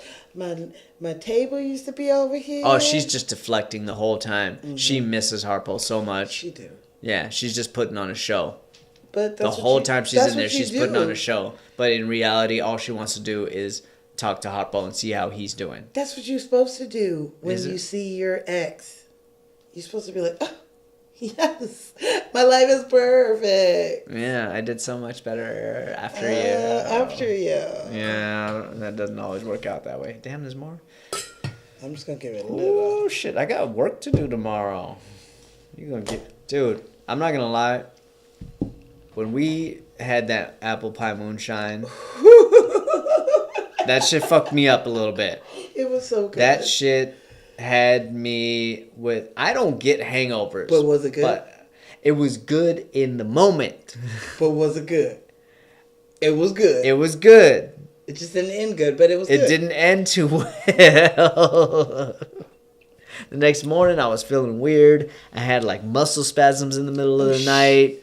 Did I tell you about that You shit? did. I couldn't sleep that night either. But It was some that's because tasty hooch, but it fucked with me a little bit. That was that night. I had some interesting dreams that night. That was the night that I had the crick in my neck and I couldn't like move and I was in pain, so I barely slept anyway. I was like every time I tried to move. No. The moonshine was was. It was up there on being good though. It was up there for being good. It's just one for the books in general. Look, man, I don't test these out before the show. Okay. You used to. Yeah. You used to go to the bar and I see did. if they can make it. They were all excited to see But you. some- What was that bar? I still do that. Romano's. I Romano's. still do that, but I knew Romano's was happening. they knew they didn't have a blender, so I didn't ask her for this one. But okay. If you brought a blender into Romano's, would they make you the drink? I asked them this. I also asked them if I brought in the missing ingredient to whatever I'm making, okay. would they make it? And I'm not going to answer that on the air, but I mean, they're restricted to whoever owns Romano's. yes, who I see the owner. The quite bartenders often. are great. They are. I'm not trying to get no one fired, but I'll just have them put everything that I need in it, and then I'll just. I got you. Okay. Well, that being said, this gin is fucking me up a little bit. This gin I don't is know when fucking- Smash is coming home, but Smash. I'm a hide. Smash. I'm smashed right now. Okay. So, I thought that Harpo. I don't know if he should have gotten nominated because I mean, this movie got 11 nominations in the first place. We'll talk and about some. that. Oh, okay. We're gonna talk about it later. We're going to talk about the nomination and stuff at the end. Okay. We'll talk about Well, that. we gotta wait. Let's All talk right, about let's that. just do it. We do it now. Let's do it now. So, this movie got 11 nominations, Oscar nominations, and I think that there was still some racism in Hollywood. Not to say that there's not now, which I'm sure there is, and they're just hiding a little better nowadays. You guys, I just But- watched this like YouTube video Uh huh. about Harvey Weinstein and how shit. No, Maybe. not even like with the sex. It had nothing to do with sex. It was just how he bought his Academy, like Oscars. Oh, does he have an Oscar? Him? I don't fucking know. He's like the head of Miramax that has tons. Was. So, it was. Who I mean, I think he secretly still is. knows? But Who knows? anyway, yeah, and how Shakespeare in Love beat out Saving Private Ryan. Get the fuck out of And here. it was because of the way that he campaigned and I'll say fought this: off I didn't people. finish Shakespeare in Love. I I've finished never Private watched- Ryan. I've never finished it either, but I have watched Private. They made me watch that in school, in like high school, Okay. for showing what the beach of Normandy was Okay. like. Storming the beaches of Normandy. Yeah. Now I'm thinking of Stand By Me. That's My all I father can see. stormed the beaches. of Normandy. Yeah, I was thinking that too. Loony, loony, loony, Yeah, loony. you're the loony kid. Okay. That's not what we're talking about. We're not talking about that movie. We keep getting off subject. I'm drunk. What? How are you doing? How do I look? I don't fucking know. Kind of drunk. Are you really? Yes. Yes, you guys, we've succeeded in getting Zenobia drunk. That's not an easy task. Nope. And did you pregame? I did, so Okay. that might help. So imagine how I fucking feel right now. I had 2 drinks prior to this. Mr. Lightweight over here. Shit. But I have a drink or so before this anyway. Yeah, you do. Because I finish up my notes. And you go outside too. Mm-hmm. Y'all know what that means. Adult time, y'all. Get your head right. Get my head right. It's legal in California. I'm 420 friendly. All right, anyway. Oh shit. So where we at? We can talk about Miss Oprah. Since we talked about Harpo, let's spell that shit backwards. Oprah! Oprah! Oprah motherfucking Winfrey. Motherfucking Winfrey. Which richest woman in the world? As far as I know. I don't follow, that shit. She But is the richest black woman in the world, at the very least. at the very least, richest woman in the world might be the chick that just, won $65 billion from Amazon or whatever. Who knows? I don't know. The lady who invented Spanx. I don't know. Something.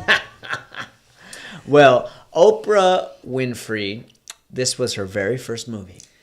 This was her very first movie. Do you want to know how she got that stuff? How'd she get it? Go ahead. I just watched this thing on. I know it, but I want to hear you say it. I'm going to check my fun facts that are in my brain and not on the paper. Not everything I'm about to say is on the paper, okay? By the way. So, I'm Oprah, drunk. We might argue right now.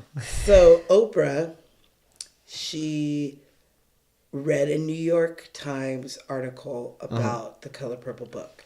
Okay. And she said that she immediately put a jacket over her pajamas and walked to the bookstore. Barnes and Nobles of the day. And bought the book. She said she started reading it inside the bookstore and then went home and finished the book within a day. Have you ever done that?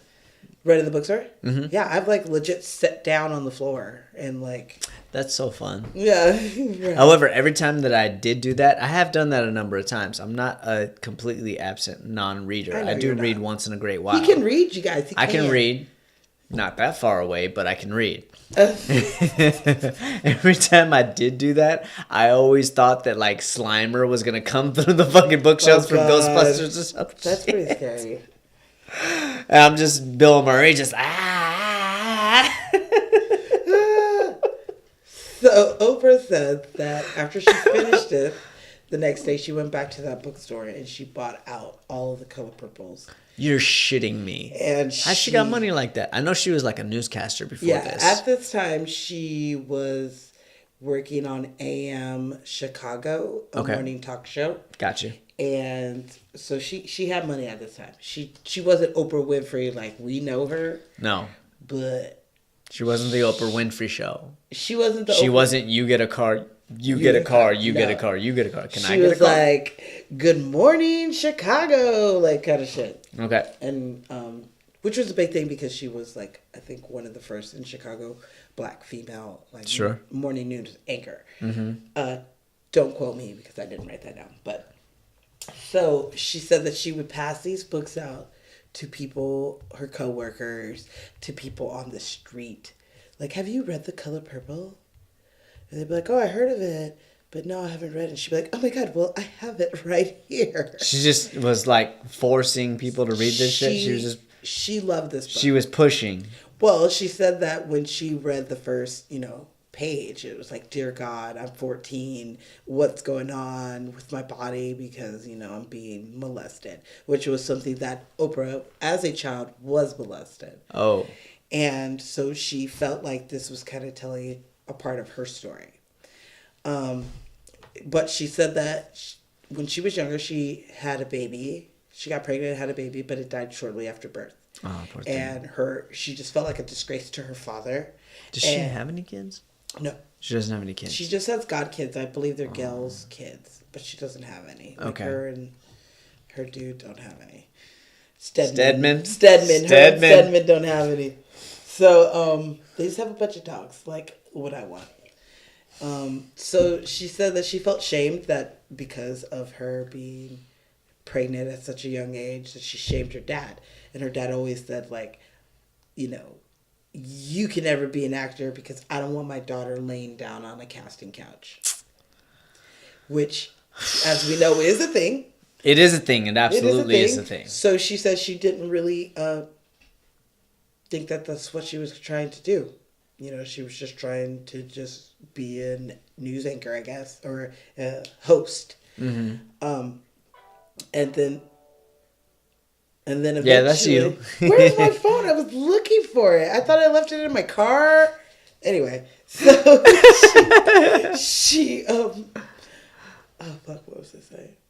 You were talking about casting couches Oh, now. the casting Her dad couches. was not gonna. He wasn't down, so she didn't think that she really was going to go for it. And then when she read that they were going to make the book into a movie, Okay. she called her agent, and he's like, "Oh, the movie is called something something. It wasn't called The Color Moon. Purple." Moon, yeah. Moon Star or something Moon like Star, that. something It was like such that. a big book that they couldn't put it on the breakdowns as The Color Purple, so it was Moon something. It was like Gone with the Wind, you guys. Yeah, like Moonlight. It wasn't Moonlight. I think it was Moon Star. I think you are. That already won the Oscar. Yeah. So, Sorry, La La Land. Sorry. That is like one of the funniest things that's like ever Dude, happened. biggest. On the internet. Which one was bigger, La La Land fuck up or Steve Harvey? My fault, y'all. I like the La La Land. La La Land was bigger. Because, La La Land was bigger. because who gives a fuck about Miss America? I don't even know her name. Me neither. But I know La La Land. La La Land lost. Okay. Dude, and they were so pissed when they were up I there. know. But they did the right thing. They were gracious about it. Nope, Moonlight won, you guys. This is Moonlight's Oscar. Yeah. You know. I mean, they did it as good as best as they could. Yeah, Because they salvaged the situation. they And it could've wasn't been like, anybody what the who was fuck? on stage's fault. Yeah. It was dude backstage who didn't discard You're supposed the to card. shred them. You're Yeah. supposed to shred them. Exactly. Shred the Emma Stone. She already won. The next card is Best Picture. Mm-hmm. So someone's fired. Did he And- like take a picture and that's why he? I don't know. Anyway. Anyway, that's not here nor there. But like I was saying, her agent told her that, you can go, but it's called Moonstar or whatever. So she goes, and as soon as she sees the script, she realizes all the characters, Sophia, Harpo. She's like, I know these characters. Mm-hmm. She goes there, she gives it her fucking all, and she's all happy, and she hears nothing back for like 2 weeks. Mm-hmm. And then her agent, she calls her agent and was like, well, I haven't heard anything back from The Color Purple. Like, what's up? And he was like, why are you calling me? Like, Really? I call you. We have real people that are actually up for this role. Like, Alfred Woodard was up for this role. She's one of the people to be Sophia. And Get the fuck out of here. And she's a real actor. And this is the first thing you've ever, like, tried to go for. So, like... Oh, I hate we agents don't like even that. really know you like that or whatever. And so she felt I'm gonna say awful. this right now. If there's any agents out there who plan on representing me later on in life, Don't you and do it. you see me as a number, don't even call me. Don't. It's not gonna work out good for you. I bet they felt dumb when they were like, yeah, Oprah used to be my fucking client. Yeah. So she felt awful about That's it. their claim to fame. I used to represent Used this to. A-list actor. Well, how'd they become an A-list actor? Oh, they left me. Yeah. So Oprah, after that conversation with her agent, she felt like she's like, I'm not gonna get it. Alfred Witter's gonna get it, and she said that she went to I think Alf. Is Yeah. that girl from Love and Basketball? No, from Crooklyn. Yeah. The mom from Crooklyn. Yeah. Same. Yeah. Okay. Oh, and she didn't get it. She was too skinny. She's just kidding. That's the thing, because probably wasn't willing Oprah to was open- at a weight loss camp while she got the call. That is literally my next sentence. My bad. Did I steal it from you? It's okay. It's okay. I got more than that. I know you do. So Oprah was at a weight loss camp in, I believe, Connecticut, and she said that she was just running on the track by herself. Uh-huh. And she said she was praying out loud to God, like, I don't understand why you brought me here, brought me so close to it to take it away from me, why did you do this? She was questioning him. She said she was praying and Dude. she's running and she's talking about how, I understand that I'm not an actor and that I just want to be to the point where I can actually go see the movie, because at first she was like, it's okay I don't get the role, but I'm not going to go see the She movie. already gave up on the notion Yeah. that she was going to be in this movie. Yeah, and then she's like, you know what? I want to get to the point where I can actually go see the movie. And I want to get to the point where I actually am okay with whoever gets the role, who gets it, and I'm happy for them. And I'll So go she on could with bring my life. herself to go see the movie. Go that see the is. movie. And she said she started Dude. singing So a gospel hymn that I actually know. It's I surrender all. And she's talking about surrendering everything to God. And she's running, boom, boom, boom, boom, boom. And then someone comes out and was like, hey, you got a phone call. And it's Steven Spielberg saying, yo, I want you you got to the role, but if you lose like any too weight, much weight. you're gone. And so she immediately left the fat camp. She said she hit Dairy Queen on the way home. Make sure she didn't Nice. lose nothing. And And she said this was meant for me. She was like, if the name Harpo, which is Oprah, Oprah. spelled backwards, was not a sign, then I don't know what it is. And that is That's what awesome. her production company is called, is Harpo. That's awesome. Yeah. So I really She enjoyed hit the that. Dairy Queen on the way home. She's like, hey, can I get a double? Everything. I will take the Everything. left side of the menu. Hey. I gotta bulk up. It's I gotta fucking bulk bulking season for this for role. this role. Dude, can I get a role where I gotta play a fat person? Can I have a role where I'm not a fat person? You are not fat. Don't give me that shit. I'm not fat. I'm big bone. I'm But thick. shit, I want to go through 6 months of eating cheeseburgers and pasta and pizza and fries and shakes and everything. I made your shake last week. It was damn good. Best shake. That I've been $5 telling shake. everybody all week. Like, Thank you very much to Mr. Ken Rosando Thank for you. hanging out with us. We That had a was great fun. time. yeah, Man, tell me, dude, he knows everything about movies. yeah, yeah. I swear, I'm If gonna, I ever want to I'm get gonna try rid and of you, I stump might have to him. pick him. That's cold. I'm just joking. Shit. I wouldn't get rid of you. You'd get rid of me before I got rid of you. I'll be your editor. Okay, good, because I hate editing. So, do you want some more on Oprah? I mean, we can go on for days on Oprah, and I'm sure we will. She hasn't done too many movies, but she has done a few, and She we will picks touch them. on those other ones. And when she picks them At a later they're- date. they're really good movies. I will say that a couple of things. One, she is an actress, and even way back when, she was a great actress. She I was agree. nominated I agree. for an Oscar for her performance in this Best movie. supporting. Best supporting. And, excuse me, I got the black lung pop. I got the black lung. She ad-libbed her monologue at the dinner table, at Yeah. the Easter dinner table. Yeah, A non-actor cannot do that. Yeah, her dinner table speech was ad-libbed, Mm-hmm. and it was very heartfelt, and it very much got to me. You know, when she's talking about Miss Seeley finding her in the store and how she was feeling mighty bad and all that stuff. It's like, oh, I know that scene where she sees her and she finishes shopping. shit. It's so sweet. Dude. But he asks Oprah to express how she felt when Celie helped her that day in the store. And that's what she came with. So he came to her and he was like, just talk about how you felt when, you know, you were down. Your eyes are swollen. You're running around the stupid Miss Millie or whatever. And Miss Millie's just rattling off shit.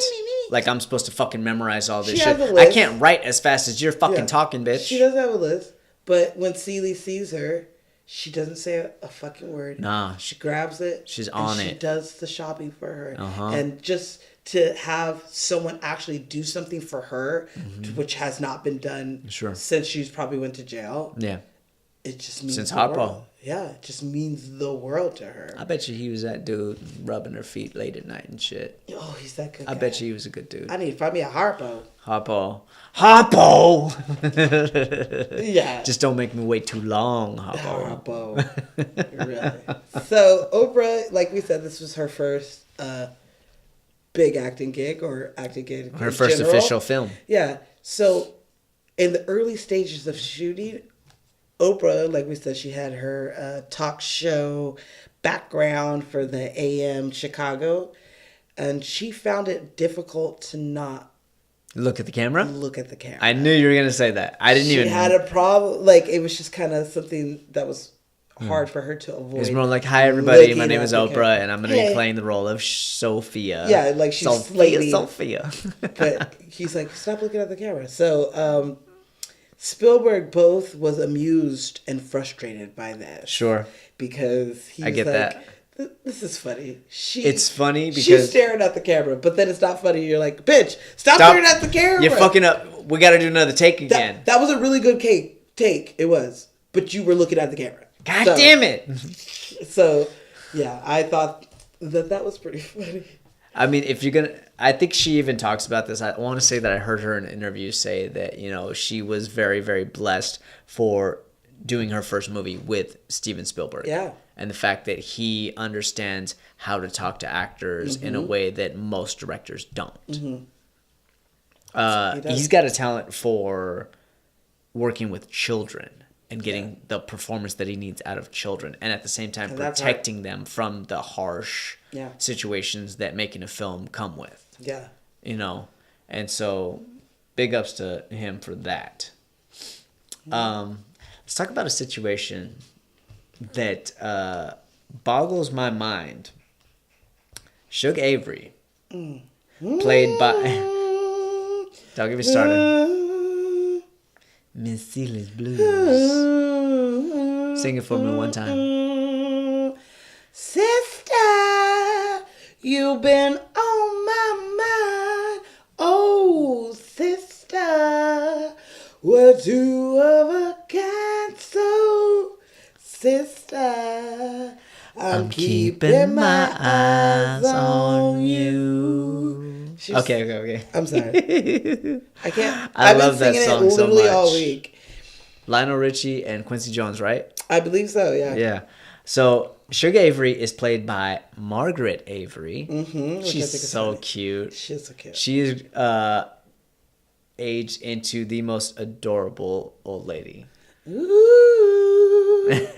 Dude, is that really her singing? Because if so, Margaret's got some pipes. If I am not mistaken, ooh, You feeling it? feeling it. Fucking Jen. Jen fucks you up a little If bit. I'm not mistaken, We're gonna have to cut it next time. I said I was doing 1, and I've done 2.5. That's why I made extra because I knew you weren't gonna God listen damn to me. it. All right. If I'm not mistaken, the singing of her is her, except for "God is trying to tell me something." That is not her. Okay, that sounds like an older woman, so it's got that raspiness of God an is aged trying to voice. tell you I don't know if something. young Margaret could have done God that. is trying to tell you something. But that's her in the juke joint? Everybody's trying Damn. to tell you something. Catch a right fish now. without a hook, girl. Ooh, you can light a match without. You can light a fire without a match. Girl, I'll drink your bath water. Drink your bath water. I love those fucking little cat calls that they do. Okay, so this was interesting. Spielberg and what is her name? Alice Walker. They were having a difficult time casting Shug Avery. They had a lot of people in mind for this before Margaret Avery, and most of them were singers. Do you want to know? Oh, do Well, you? I know, but throw it out there. Okay, fun fact. Fun fact. Because I feel like I haven't sang it in a minute. Oh, Tina Turner turned down the role for Shug Avery. yep.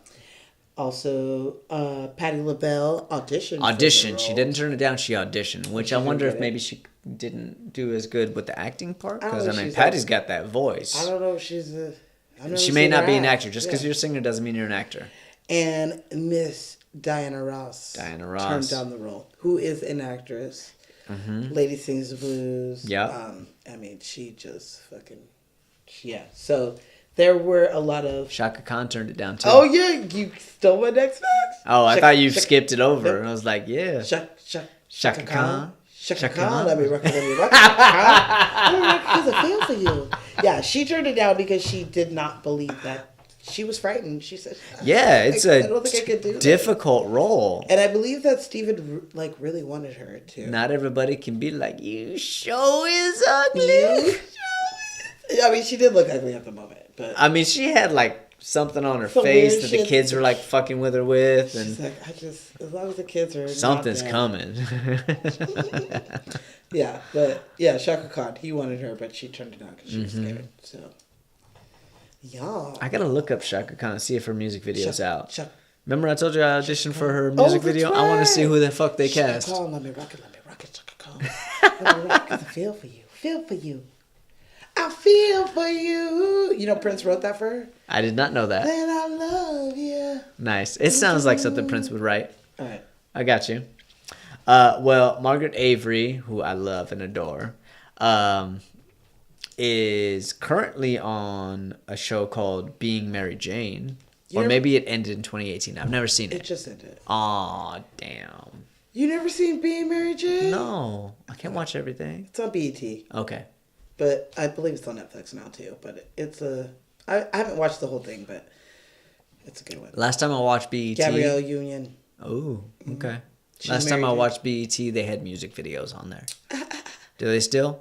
I know MTV doesn't. That's a no. I don't think I watch BET. That's not true because sometimes I turn it on and they have black movies. Okay. And we did like the New Edition story was Yes, on there. that was on there. Yeah. Dude. So what's wrong? We'll do a month of the New Edition story. Oh. Add it to the TV movie month. Yes, of course. But dude, Margaret did such an amazing job. You know what I like her in? Roscoe Jenkins. I was about to say. You Oh, don't- I'm sorry. Better known as Welcome Home, Roscoe Jenkins. If you have to look it up. But yeah, Shit. I was gonna say that. They actually play a cute couple. Yeah. She's just. I mean, she looks great in that too. Like she ages really well. Dude, she aged very, very well. Black don't Yeah. crack beat. Bo. I'm feeling myself. I know. Woo! What is your favorite moment with Miss Shug Avery? With Miss Shug, Shug. I know a girl named Shug. it's probably She's a sweetheart too. It's probably the scene where she kisses her, and she just kisses her tenderly. Like Yeah, she does. That whole thing, she's like pulling Celie out of her comfort Like zone. she's Come on, do your shimmy. Let me see you. Shake your stuff, girl. You got a beautiful smile the whole time. So No, I don't. You know you think you show is ugly. Yeah. No, I don't. she's like, That's just the salt and sugar. Isn't that what she said? She's like, yeah. that's just the salt and sugar. That means I was drunk. And she was threatened by her Yeah. because of her and Albert's Yeah, relationship. she's like, you're married to the dude I fuck all the time. Yeah. The dude I probably should have been with, sort of situation. Who's this woman? The woman that should have been your mom, your mammy, or whatever. Sugar Avery? Your mom. Yeah, he already knew. Who this, Paul? The woman should have been your mammy. Sugar Avery? Help me get in the house. Oh. And Celia's just frozen. She's like, I can't move. I mean, when I gotta she- see her eyes. When she, like, you know, she realizes she's there, she's trying to get dressed, and she's like, Yeah, she's finding like her best thing out of the closet. She's like, does this work? Fuck. shit. Let me get this shit off my hair. I still Oh, got no, this my shit on my face. face. Yeah. I ain't got time to take that off. Fuck it. And And then you show us ugly. I'm like, oh, damn, that's just the biggest letdown. I love the scene when she realizes that Celie is contemplating cutting Mister's throat. And Oh, you see her running all the way through the dude, fucking yeah. yard to like to grab her to stop her from. Yeah. What y'all doing? Where's Celie? Fixing to shave Mister. Oh shit! Oh, shit. Yeah, She's huffing it. yeah. That or when she. And those drums are... Dude. Dude. And also, I like the part where they find the letters. Yes. It's like a treasure Absolutely. trove of just Yeah. a letter. It's like a book. That's the first person that's looked at the fucking mail in 40 Yeah, years. this dude is. 40 years of nobody checking the mail except Mister. And all of a sudden, Suge, who's the only woman with the backbone since Sophia got taken away, Yeah. and she's like, I'm expecting a letter. I'm gonna go check the mail. Oh shit. You got all these letters that's been coming to you for Uh-huh. decades. I mean, it's because she realizes Mister's weak. She even says it. She's Yes. like, you know, I would marry him except he's weak. Yeah, he's weak and he can't get under his daddy's thumb. Yeah, so why would I marry this man? Mm-hmm. And I mean, the scene where, you know, she's like, he beats me When we're you're not here." around. She's like, why would he do that? He beats me because I'm not you. Yeah, basically.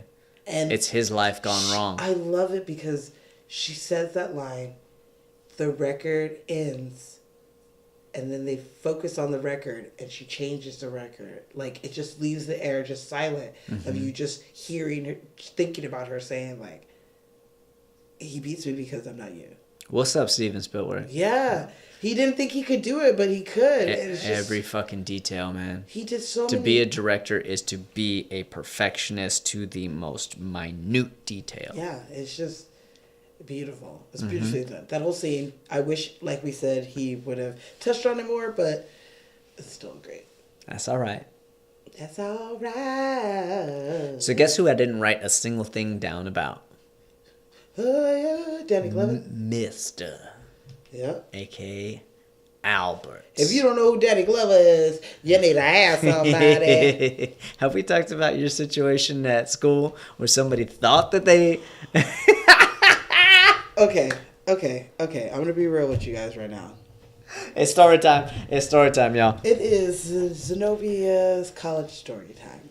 So Tell this story because unfortunately I cannot hold my bladder any longer. Okay, I've tried so hard. Dang. I'll be back. That's never happened. This has never happened in our 28 episodes. I cannot. Okay, so at my school, the Academy of Art University, which is an art school, we have special guests that come through who are working in the fields that we are studying. And so I can't even talk about it right.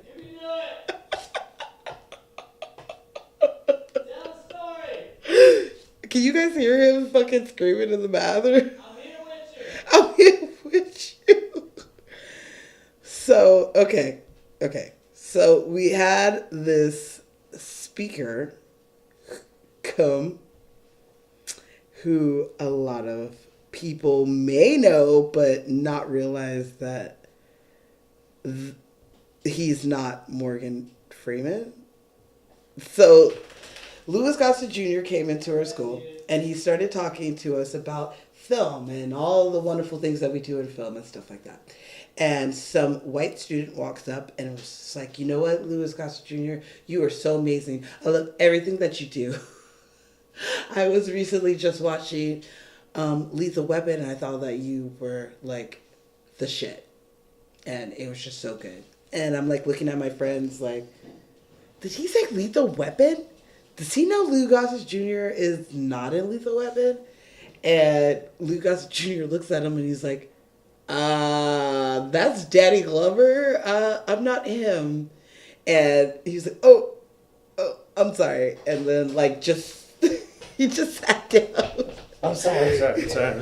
I'm back. Okay, I'm sorry. Oh my God. Yeah, I did ask him about Roots and what it was like working on Roots, but Lou Gossett Jr.? yeah, Dude. but that Love that guy. that fool was just like, I loved you in Lethal Weapon, like you were. Motherfucker, are you kidding me? Oh, of all, talk about putting your foot in your mouth. God damn. All you had to do was Google on your fucking phone and look up his filmography before you went on Yeah, stage. you've got that shit in your hand now. There's still, I don't, okay. This is a bad idea. I'm gonna make another one because I gotta make a picture. All right, we'll just finish this one then. Okay. God damn. God damn. Well, was that last week? That was. was last I week. said, God God damn. God damn. God damn. The girls are all like, Uma Thurman. She's so cute. Uma. Okay, so Danny Glover plays Albert, aka Mister, in this one, and he does a hell of a job. I don't think he got nominated. He did not. And he should have. Okay, this is something that I have a problem with. Okay. Is that he is first credited. Well, Whoopi is I know unknown. she's unknown, but So is Oprah.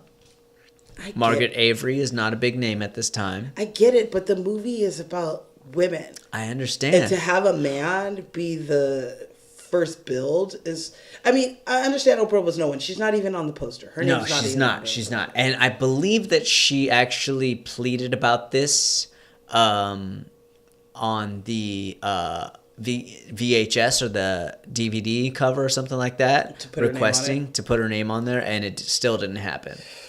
But when you're so when it comes to billing, when you're introducing a new character that has never been in a movie, they're last. they're last, and that's why Whoopi was last. Otherwise, she would have been first had she done a movie before this. But before this, all she did was stand up. And so okay. it's you know what it is? It's a cherry on top. When it's your very first movie, you are the cherry on top. And that's why in this movie it says, and introducing Whoopi Goldberg as Celie. Yeah. Yeah. And everybody else is a supporting character. The main two are Albert and Celie. Mm-hmm. Even though other people have very significant roles in the movie, the main two are Albert and Celie. I mean, I get it. It just bugged me a little bit. I get that. I can 100% understand that. So we got this man who has been in all 4 Lethal Weapons. He's been in Dreamgirls. Dreamgirls. He's been in just everything. Shooter. I liked him in Shooter. Plays an asshole. He was in Ants. Oh, he's in Royal Tannenbaums. I know you haven't seen it, but it's a guy. I haven't. He's good in that. And in this movie, he goes from what? I would say like 24, 25? Yeah. I would say somewhere around there to into his 60s. Mm-hmm. Into his early 60s. And from Jump Street, he is damn good. From the first introduction to him when he's at the church and he's so looking young. at little Natty like a fucking pervert. He wanted her bad. He wanted her bad. And that's literally the only reason why he married Celie. That's the only reason. I assume that he thought that eventually she would make her way into his house. Like she does. You know? Mm-hmm. Like she does, like you said. And then as soon as he knew that that was not a possibility, she was out with fucking yesterday's trash. He's like, kick rocks. Literally throwing rocks at her ass. literally threw Like, rocks at he her. did not pull punches in this. He knew that he had to be an asshole and to play it honestly. He pulls her apart. The kids are all running around. Yeah. They're crying. Dude. Ugh. That is the most... I mean, this whole movie is amazing, but my heart went out for those two girls. They are physically trying to hold on to each other, and he is physically ripping them apart. Yeah. Like, I'm pretty sure I wasn't there, but I'm pretty sure Steven Spielberg told them, I don't want you to let go of each other for anything. Just keep on. And Danny, you have to separate them no matter what. You have to separate their them. hands, And he so the pulls them only apart, thing he drags is her. he has to be stronger than them. He throws rocks at her. And Yeah. I mean, it's just so beautifully shot. Heartbreakingly If you- beautiful. The hardest of the hardest men. If you watch that scene and you don't semi tear up, then you have no heart. Because it's just like the saddest thing to see. Uh-huh. Because she's teaching her to read. She's loving her. She's helping her out around the house. Mm-hmm.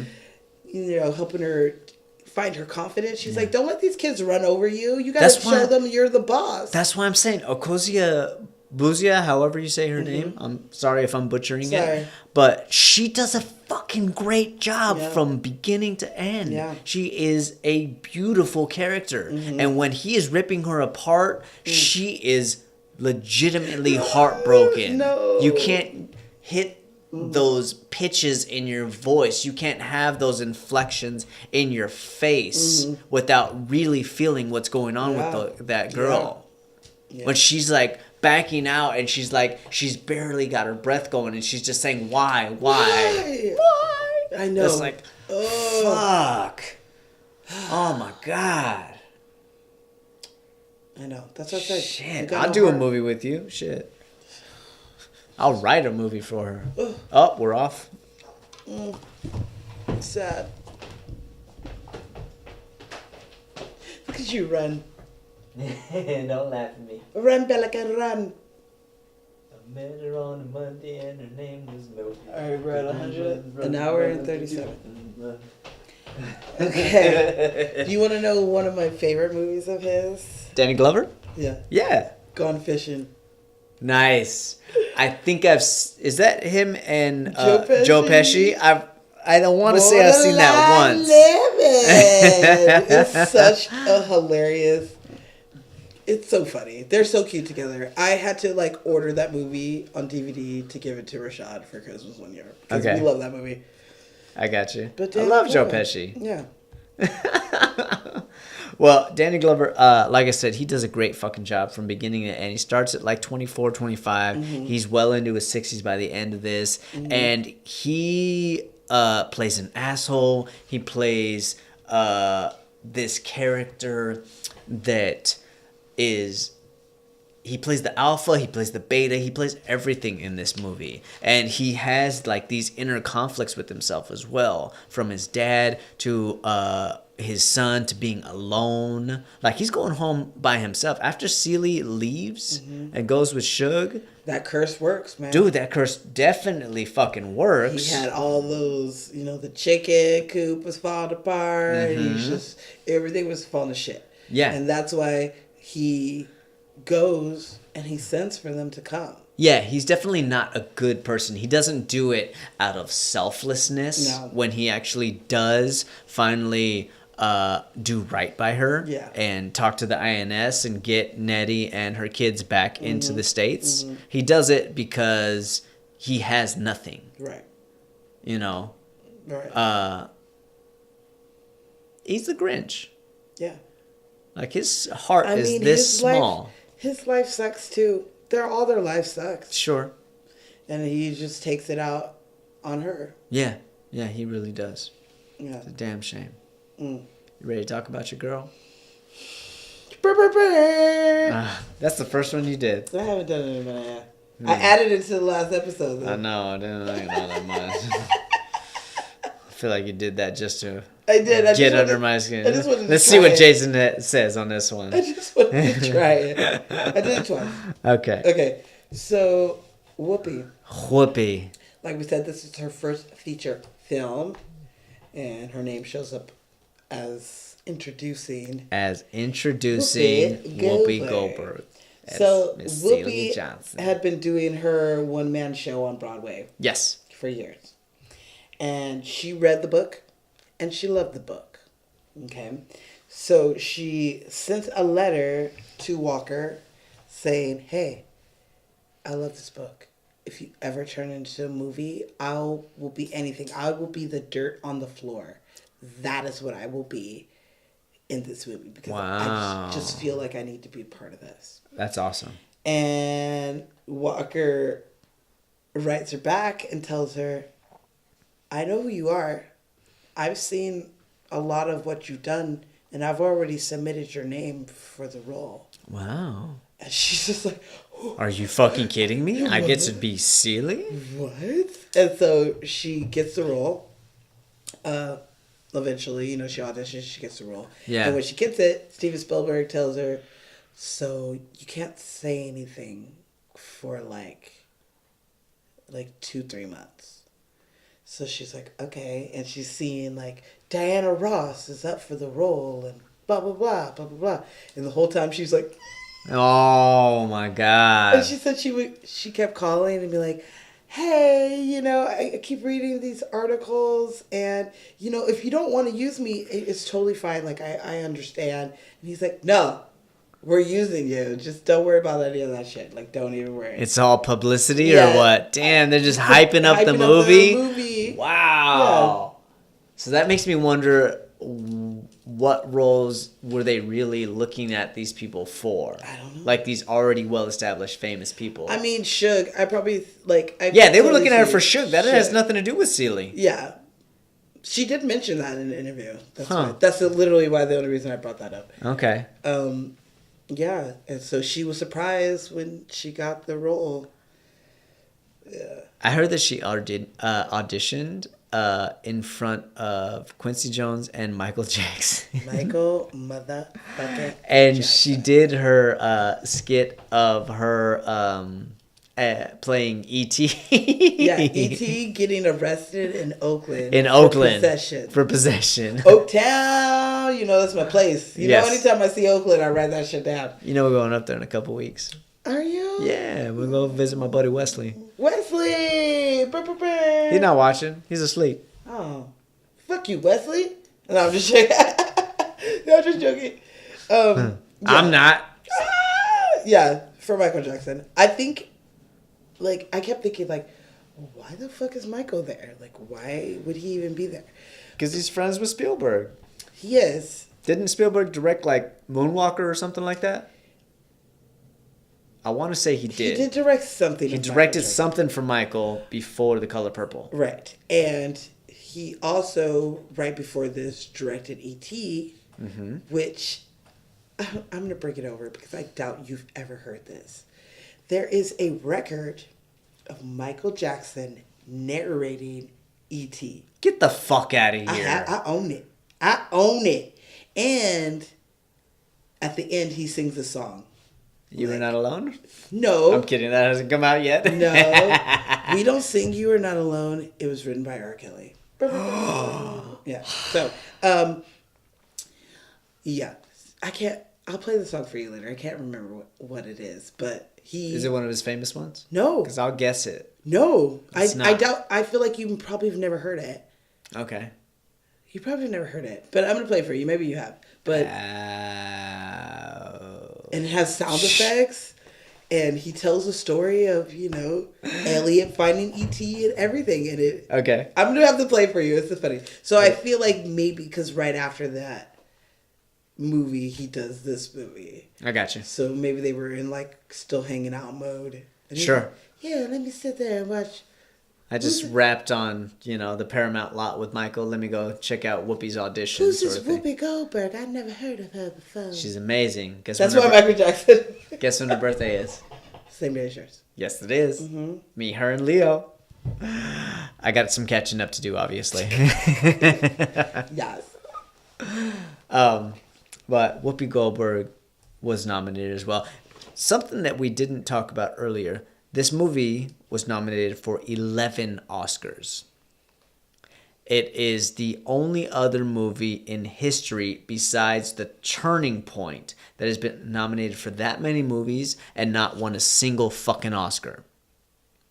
Spielberg wasn't even nominated. No, not only that, he's the only director that was not nominated for Best Director in this year. Because every other movie that was nominated for Best Picture, the director was nominated for Best Director, except Spielberg. That's why I bring the Harvey Weinstein shit up, because it's all a conspiracy. Hollywood was racist. Hollywood's racist, and they only care about whoever's promoting whatever. They got, So, and the Academy got a lot of flack for this movie. This is that year was a really 86 was a really controversial year for the Academy Awards because a lot of people, not just Black people, felt that it was unjust for them not getting it. They didn't even win. I didn't look up what movies actually won, but Whoopi Goldberg was nominated for Best Actress, but Yep. she lost to someone who was in The Trip of Bountiful.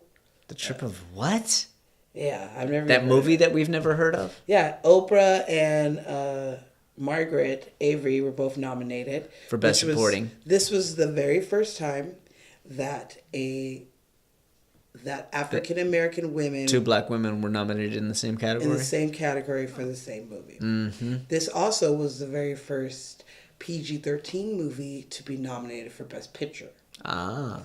And the Best Picture nomination went to Out of Africa, which I've never even fucking seen. I've never seen it either. So everything that people won off of this shit it's not this. It's a movie that has long been forgotten. Yes. Yeah. And The Color Purple is And a people movie are still that people really mad. remember not because it was nominated for 11 Oscars and won 0, even though it holds the record. Not just because it's a Pulitzer Prize. People don't think of winner. that as at all. It's just a great fucking movie. Great acting, great story, great music, great costume, great set. Yeah. Great filming. It's just everything. Everything is It is one of those movies that you can't really find anything wrong with. yeah. Except when you compare it to the book. But you only have 2.5 hours to tell a book, and you can't do it. You can't. You can't. Except for the lesbian stuff that Mr. I wish that he would have got more into the lesbian. Who doesn't want to see girls kissing? I don't know. It's not really my thing, but I don't know. Hot chicks Lot of- kissing. I don't know. I don't have a problem with it. So, okay. Whoopi and Steven Spielberg, they had a bond. yeah. They shared a love for old movies from like the 40s and 50s and Oh, that's 30s nice. and stuff. Uh-huh. And this helped them out a lot. As in, he could say, I want you to do this scene like... He so could and so reference old other movies Exactly. and like do this from this movie as this person. Exactly. I think Oprah was talking about that too, and how Exactly. he had the ability to do that. And it worked for them. So they have that bond. Do you want to hear my last Whoopi fact? Uh-huh. Whoopi Goldberg's real daughter appears in the Easter dinner scene. She's one of the children. Well, you got to steal my last Whoopi fact. I'm kidding. I did have that in my mind though. It's okay. I thought that was cool.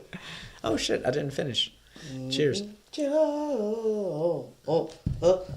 Yeah, her real daughter. Oh, I do have another Steven Spielberg fact for Give you. it to me, baby. Steven Spielberg had to leave set during the filming of this movie. Look at you smiling. You know what I'm talking about. You know what I'm talking about. Yeah. So he had to leave set during the filming of this movie because his first child was being born. Yep. And later on, he used the cries of his first child as audio for young Celie's Baby. daughter, Olivia, being born. Yes. I thought that was really I thought cool. that was cool. You want to hear another one? I bet you don't know. I bet you I do. You probably do. I probably don't. The scene where Harpo is sitting on the porch holding his kids and he's whistling, and then slowly they take the kids away and she leaves. Yeah. That's Steven Spielberg whistling. Is it really? Mm-hmm. I didn't know that. Gotcha, bitch. Gotcha, bitch! Yeah. Well, oh my God, The Color Purple. I can't count how many times I've watched this movie. Me neither. I have seen this.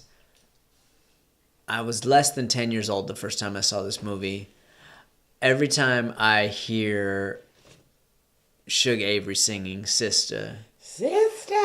it does remind me of my sister. You've been on my I think I've sent her video clips of that on her birthday. You're too I wanna say. of a kind. Okay. But Very this good. movie always gets me. I've watched it like 5 times this week, and every time, every single It never time, gets bad. when Nettie finally shows up with You the just kids, want to cry. want It's to, so I beaut- can't stop myself. It's so beautifully shot. I and, do you know, they come out cry, and they have shit. the Fabric blowing in the wind. And you then see they're doing their everybody. old me and you. They're old ass must bitches never still doing it. La-ti-da-da. Oh my god. I know. Oh shit. I know. It just gets me every single time. I love this movie. It is what you might call a perfectly made movie. If there is a movie that's close to being perfectly made, it's this movie. It's this one. Yeah. Yeah. I mean, I'm out. like I said, Quincy Jones. Yeah, you was got head of the Quincy Jones music. as the head of the music department. Fuck.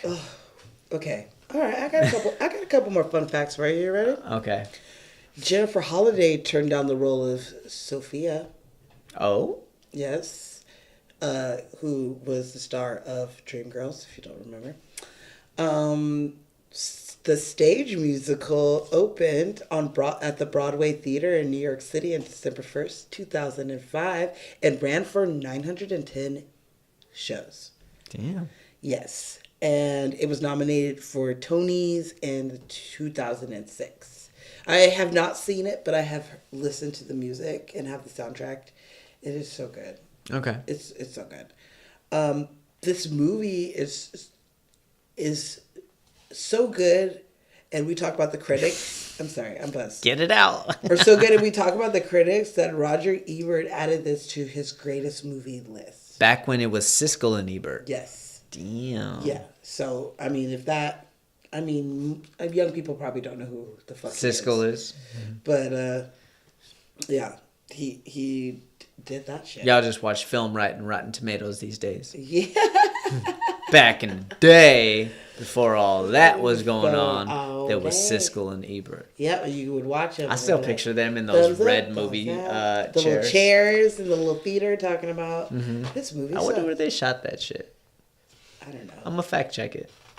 Talk about it. But I'm drunk, so I might not remember. You remember when you edit this?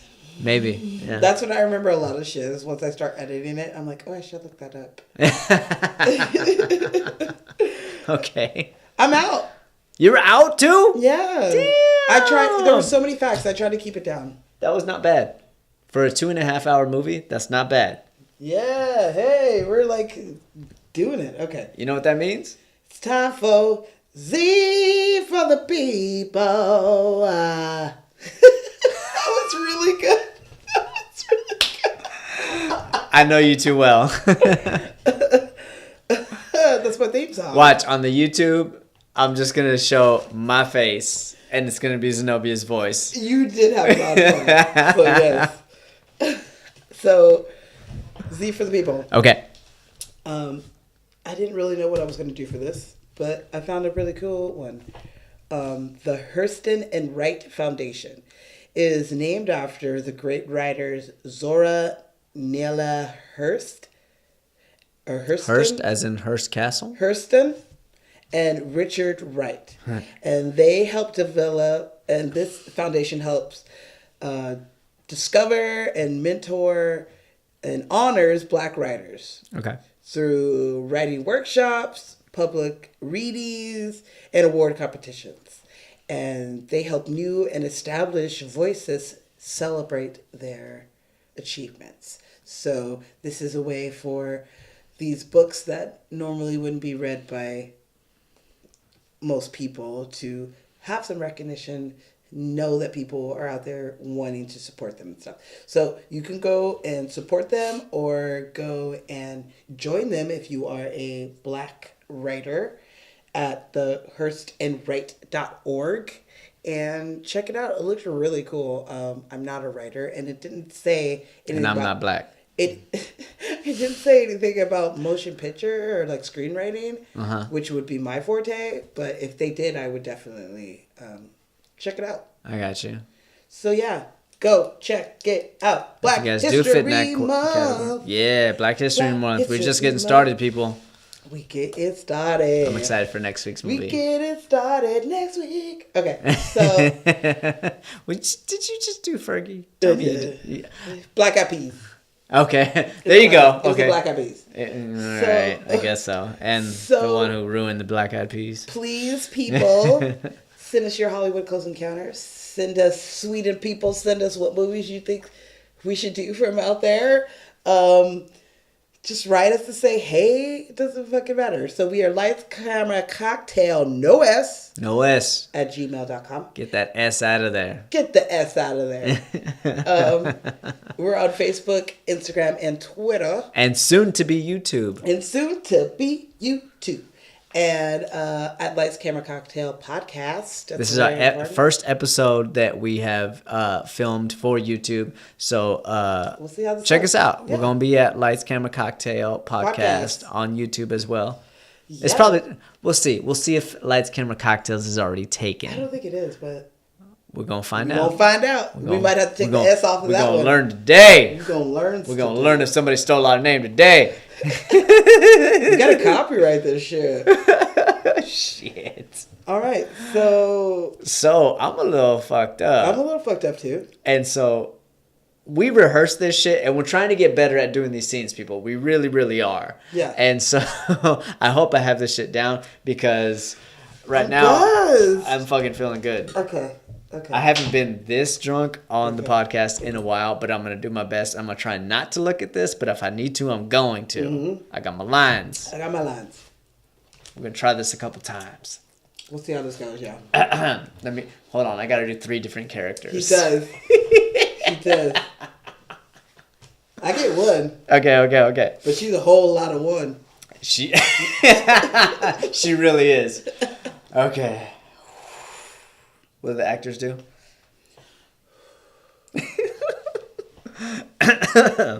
You ready? Born ready.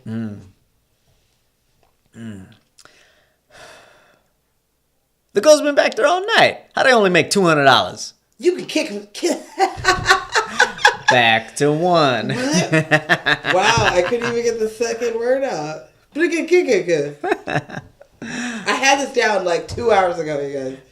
But that was like 4 drinks ago. Closer to 3 hours ago, but that was a lot of gin that hadn't been consumed yet. Okay, here we go. And 3, 2, 1. The girl's been back there all night. How they only make $200? You kiss my ass quick.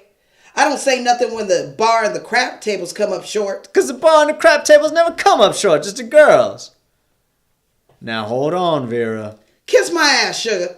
I want to know what Quick is trying to say. I ain't trying to say shit. You in charge of the girls, right? I'm in charge of the girls. Are you in charge of the girls? I am in charge of the girls. Okay, the girls are always coming up short. Let's get the shit out in the open, okay? The girls are always coming up short. Even when the place is packed, the girls are coming up short. Now, either you or them got a problem with their arithmetic. Are you saying that I'm stealing? Man, didn't say you was stealing, Vera. Now, come on down here and shut the fuck up. You shut the fuck up, Betty. I would tell you to kiss my ass, but you probably couldn't find it with your blind motherfucker. Fuck you, bitch.